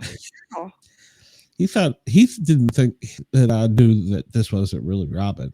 Oh. So, David, if you're there, yeah, hopefully he's gonna fix. Yeah, I don't think it was actually the calendar if you'd read it, but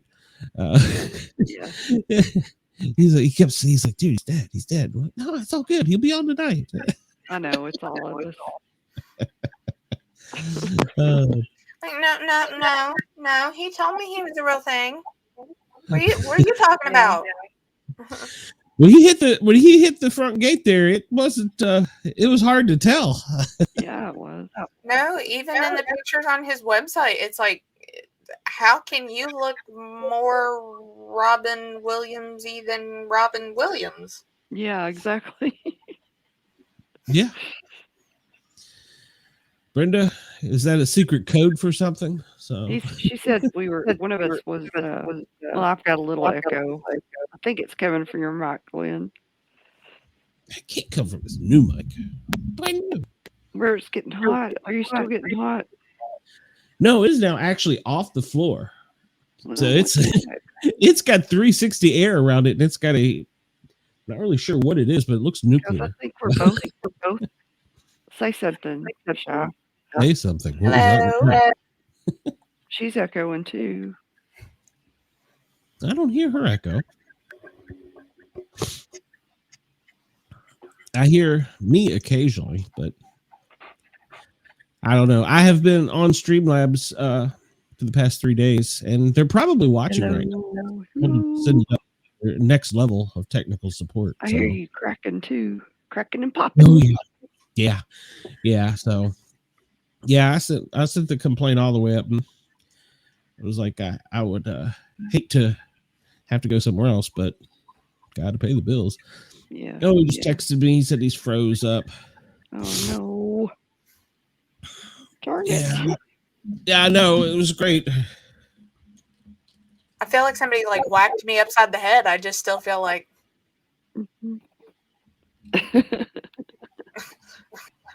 Yeah. I mean, it really, if you weren't paying attention, you know, or if you didn't know about things that was going on Yeah. in the world. Yeah. Anybody walking by, I would have sworn that was him. Here he is. Oh, yeah. There's who? Oh, never mind. Crazy. Oh. There we go. All right, he's back.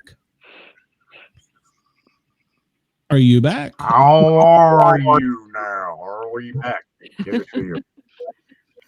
Want to go back to that high-speed fiber optic is not working very well tonight, or it's not merging very well with your processor, but we'll try the best we can. Okay. Well, yeah. I don't know what it is. So one of my I guess fans out there, she swears that we should be paying better attention, that you're really Robin and that you're just not telling us so. Of course I am. That's right. I don't know. So, I will follow it blindly. She says, pay attention to the echoes. Well, actually, echo, but don't pay attention to her. So, God. I think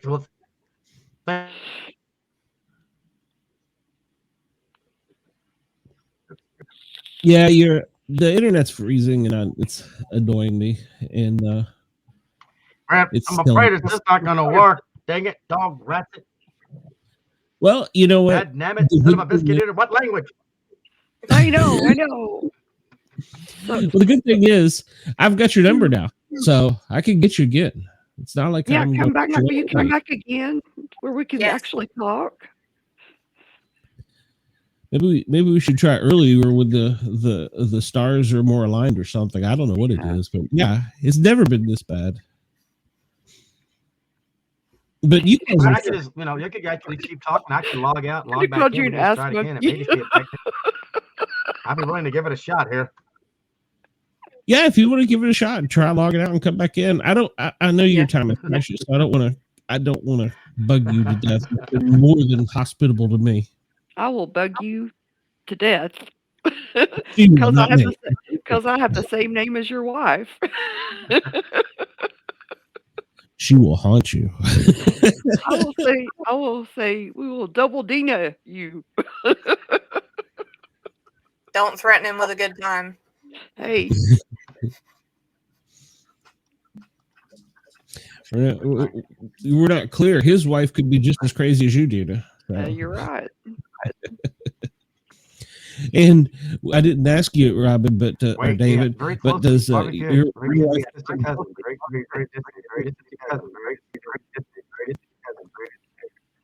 I have no idea. I was going to ask him if she gets upset like you do when we call you Deanna. Deanna, so, yeah. That's usually my computer.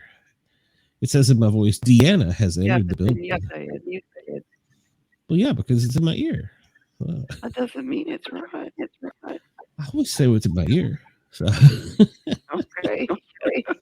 Hey, I'm listening back to that show where the other guy was having so many problems. Wayne, the fire marshal. Yeah. There's somebody whistling in it, and there's somebody grunting in it. Really? I have ripped the audio, and I'm trying to get it down to about $1.58. Or I'm sorry. Whistling and grunting. Yeah. Hello there, Uncommon Soul. How are you? Can she hear us? Uncommon Soul, are you with us? All right. Well, which firefighter? She's I got Uncommon Soul on the phone, and I can't hear her. She can't hear me. So hold on. Hello, Uncommon Soul. Are you there now? I am. Hello. Is Robin Williams still there? Well, we're trying to check him. It's hard from where he's at. He's in the bowels of Texas. Oh. Were you kind of surprised there? Oh, wait a minute. Hold on. Let's see. I think we got him back. Nope. Are you back? He's back, but I don't hear audio. Is he still freezing? No, he's not freezing, but his mic's not working. I don't know. Are you muted? No, he's not showing. Are you muted? I can't hear you. Everyone's a comedian.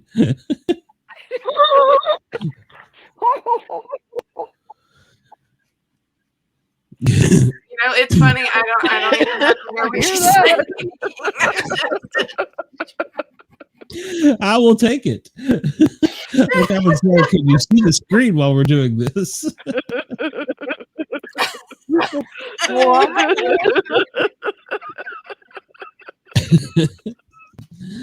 Oh, he's traveled back in time to where he's doing mime. Oh,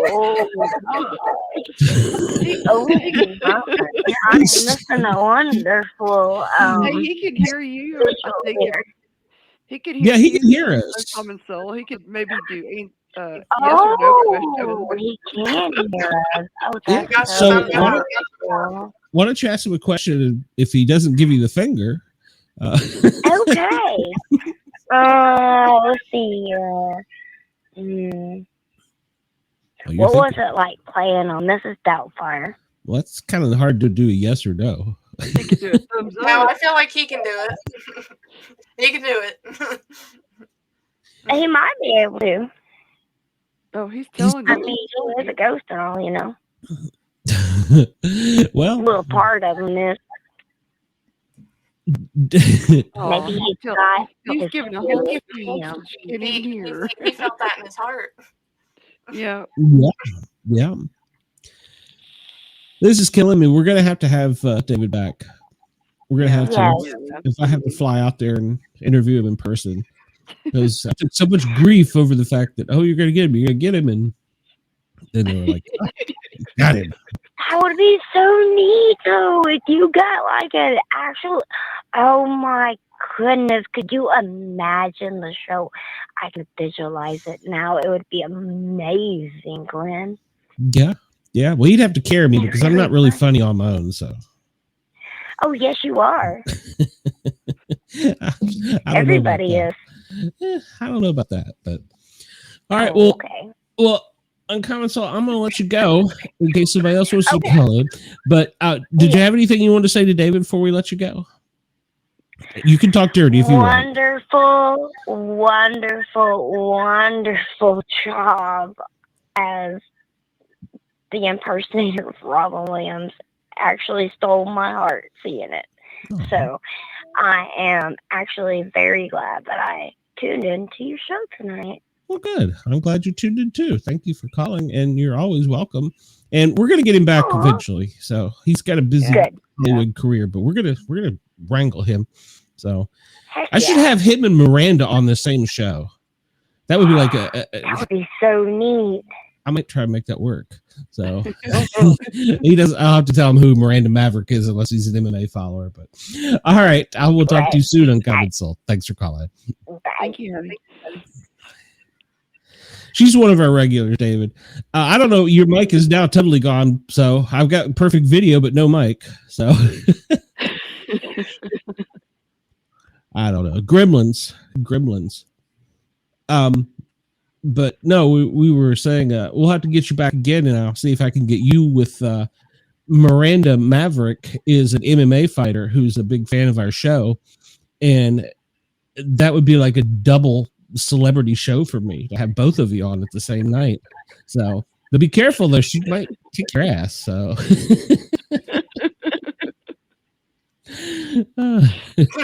she's just gonna pick him up by the shirt collar and toss him. Yeah. Tiny girl. He'd probably thank her. Oh. I can get her autograph. Sight gag. Oh, it's very cold. Yes.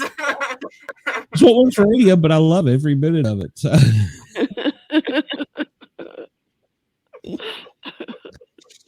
Oh, David, I appreciate your time. I know that you've thank you so much. worked hard to get me here.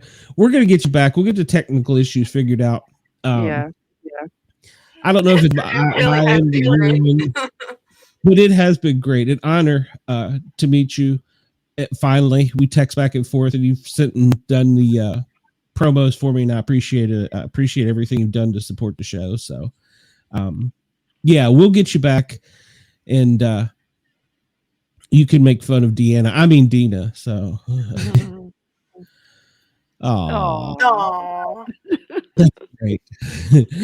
Thank you, David. We will talk to you soon. I'll shoot you a message tomorrow. Bye. Peace out, brother. Oh, really? It hurts my soul. I finally got him in here, and the computer's messing up. I know. Hurts I really my soul. like him. that was But some of his other stuff too. Some of his own acting. yeah. Yeah, because he's done a lot. If you looked at his file, goodness gracious. I don't want to say he's old, been around a bit. So yeah. Did you say he's old? I said, no, I don't want to say he's old, but he's been around a bit there. You look at all he's got a list, and then he's in the upcoming Twister coming out. Yeah. Which is exciting to me. I wanted to ask him about that. So yeah. Get him back. We're going to get him back. For real. I hope that one of the things this show generates is a following of not just the local, and when I say local, I mean to like Atlanta or Cheyenne where you live, or Knoxville, not just a local. I hope we get the communities, but I hope that when we do get celebrities or athletes or musicians, that they have that feeling like I can reach out to Miranda and just talk to her anytime. So, and it's a comfortableness, and I hope to get that with other celebrities. I've had a couple of them, actually just recently, a couple of them gave me their phone number and told me to text them. And before I texted them, they called me. I was like, So I was a little bit sick and sad for one over the weekend. We need to get Peyton. Peyton's funny. Peyton Manning? Peyton Manning, he's hilarious. I don't think I could stand Peyton Manning on my show. Why? If you get Peyton Manning, I'll let him be on the show, but I don't know that I'm really a fan. Oh my gosh. He's funnier than crap. I like his brother better. Did you see his brother is actually doing a Netflix show? Do you remember last year when ESPN sent Eli sent him to training camp for who was it? Notre Dame. And they got complete makeup and everything. Did you never see that? Yeah, ESPN he'd been out of the league for I think like 3 years, and they did complete makeup, everything, made him look like a young kid.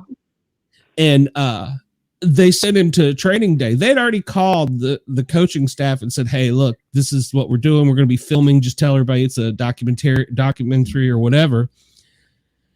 And he pulled it off, pulled a 40 quicker than some of the people that were younger than him by a lot.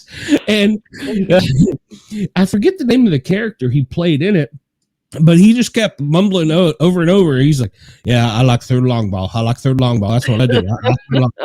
It was just so funny. He just kept us really, and he would talk to himself, and other people were like, "Oh." At the end of it, he came out and told all the college kids who he really was. Yeah, it was really funny. But Netflix assigned him to actually do a series of that character. Really?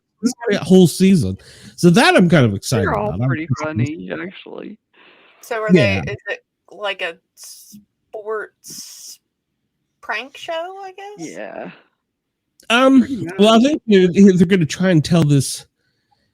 He built it kind of actually like the first guy that we had on Mark.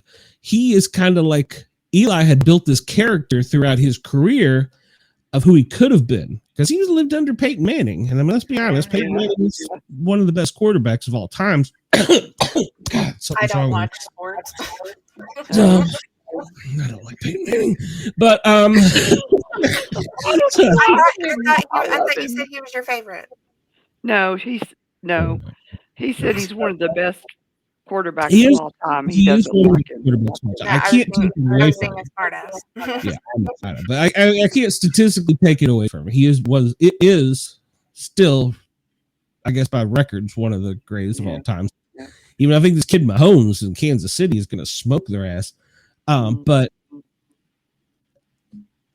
I think that Eli, living in his brother's shadow, he built this character up. And a lot of people don't realize there's another Manning that never made a football team. Benji? I don't remember his name, but he does sports comedy. Oh, really? Yeah. Well, yeah. I don't know if there's 3 or 4 of them. I know Benji. I don't know about Benji. That doesn't sound familiar. Eli and Peyton, but I don't know if there's a 4th one or not. It seems like there's one that starts with an R. Well, we'll find out. Bobby's not here, so we have Shay. Are they all boys? Yeah. Yeah. Well, I mean, there may be a girl thrown in there. And now it's Peyton's Cooper. That's right. Yeah, Cooper. Yeah. For ESPN doing comedy stuff. Oh, okay. Okay. I was thinking there was a Richie.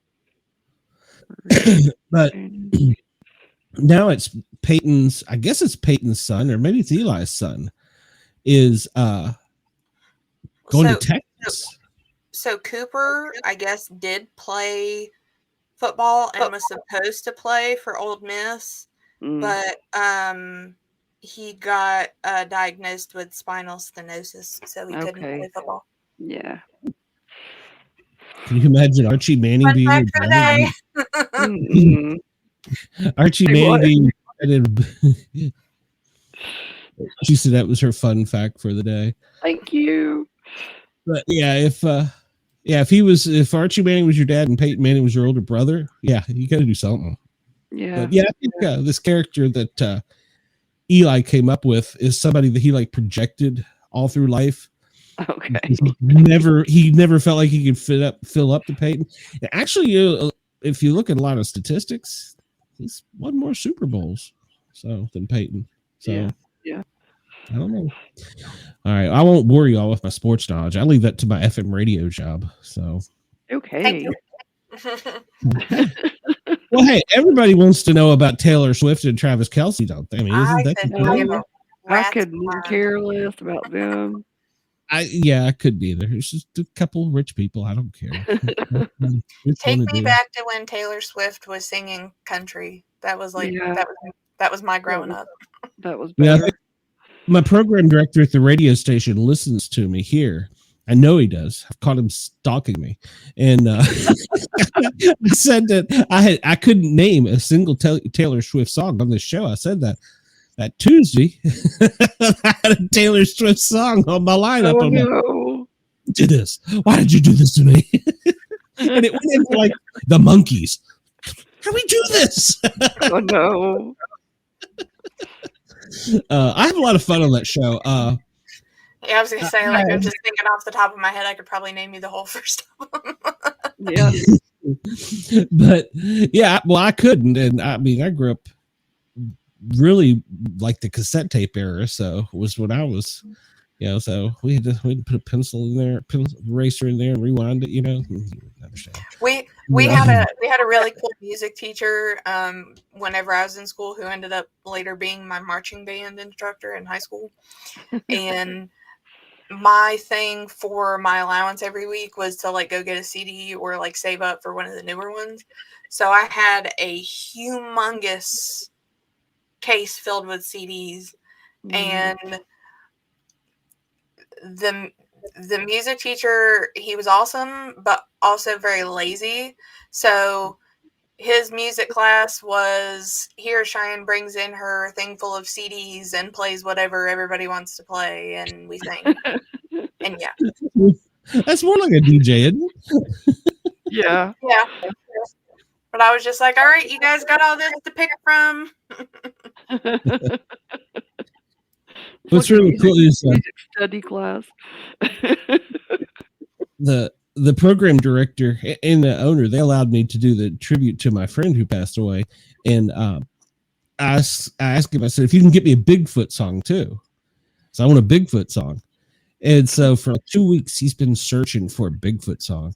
And he messages me last night and he goes, I need to thank you for the ear rape. I was like, what? Oh, no. He says, do you know how much I've had to listen to? And he goes, Bigfoot is code for big something else? Or I was sexually abused by Bigfoot in the woods? He goes, yeah. You wouldn't know it by the pictures or the albums. No, it isn't. Oh, yeah. He's like, thank you. I've enjoyed this experience. And I'm like, all right, so I'm going to get a bunch of monkeys now. I get it. Check. They're great people to work with. They've got a great sense of humor. Suggest him the movie to watch. No, I will not let Bobby. Oh, yeah. And those people contacted me again. I need to send them to bobbydizzle.com. So. Yeah. You're gonna stick Hey, we could book that as like a midnight show. We could. Because they have been messaging me. And we wouldn't have to put it out necessarily on YouTube. We could go out on Rumble. Yeah, could do that. Yep. I don't know. Or we could just record it for ourselves. Yeah. Oh, all right. Well, we have done 2 hours. Where did the time go? Shy, tell us about you and your Travis. You and your Travis. That's the way I'm going to identify you and your Travis.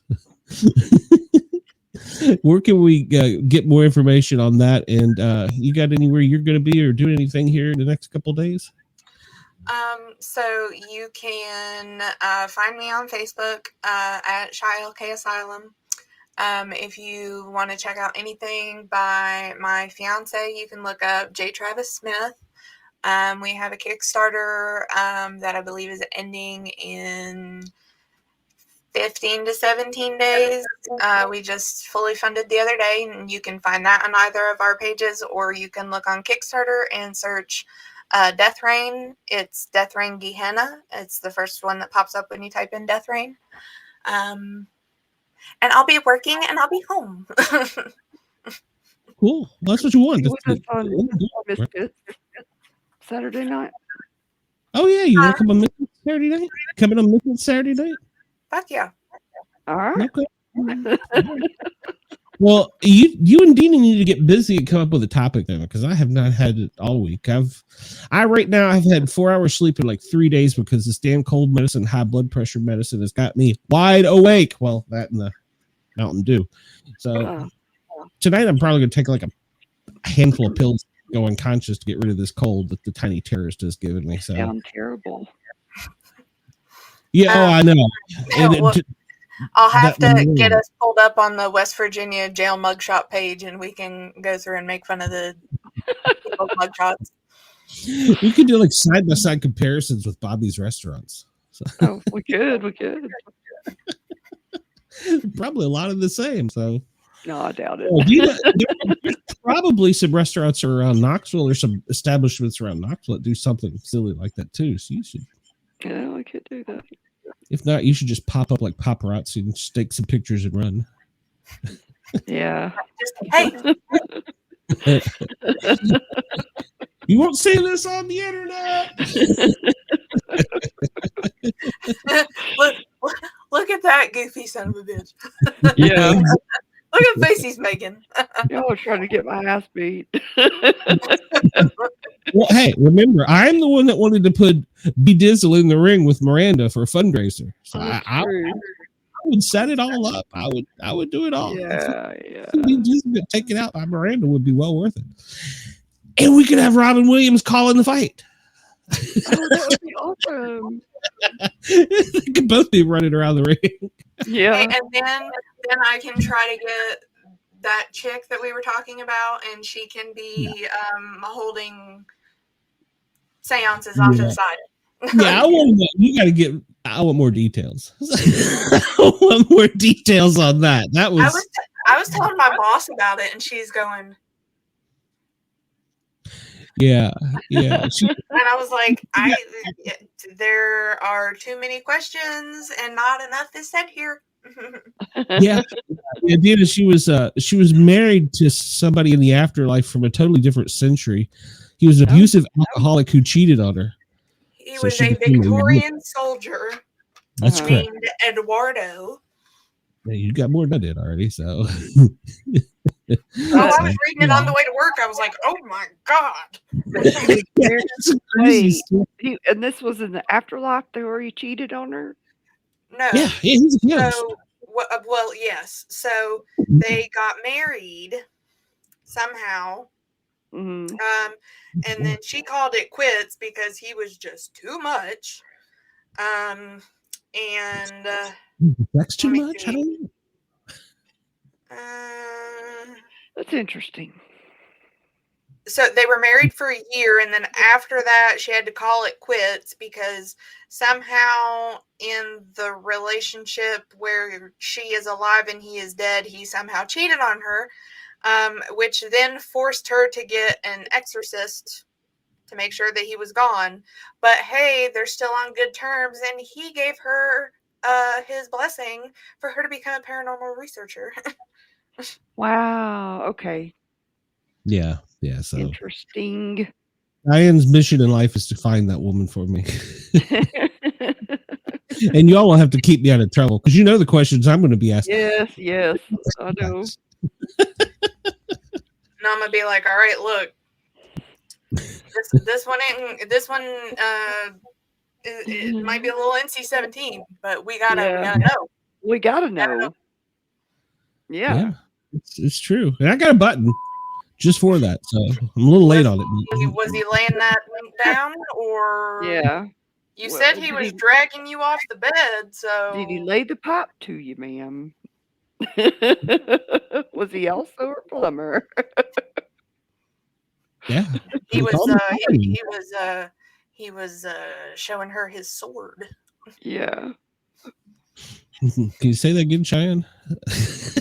Did you get stabbed, lady? You want to get stabbed?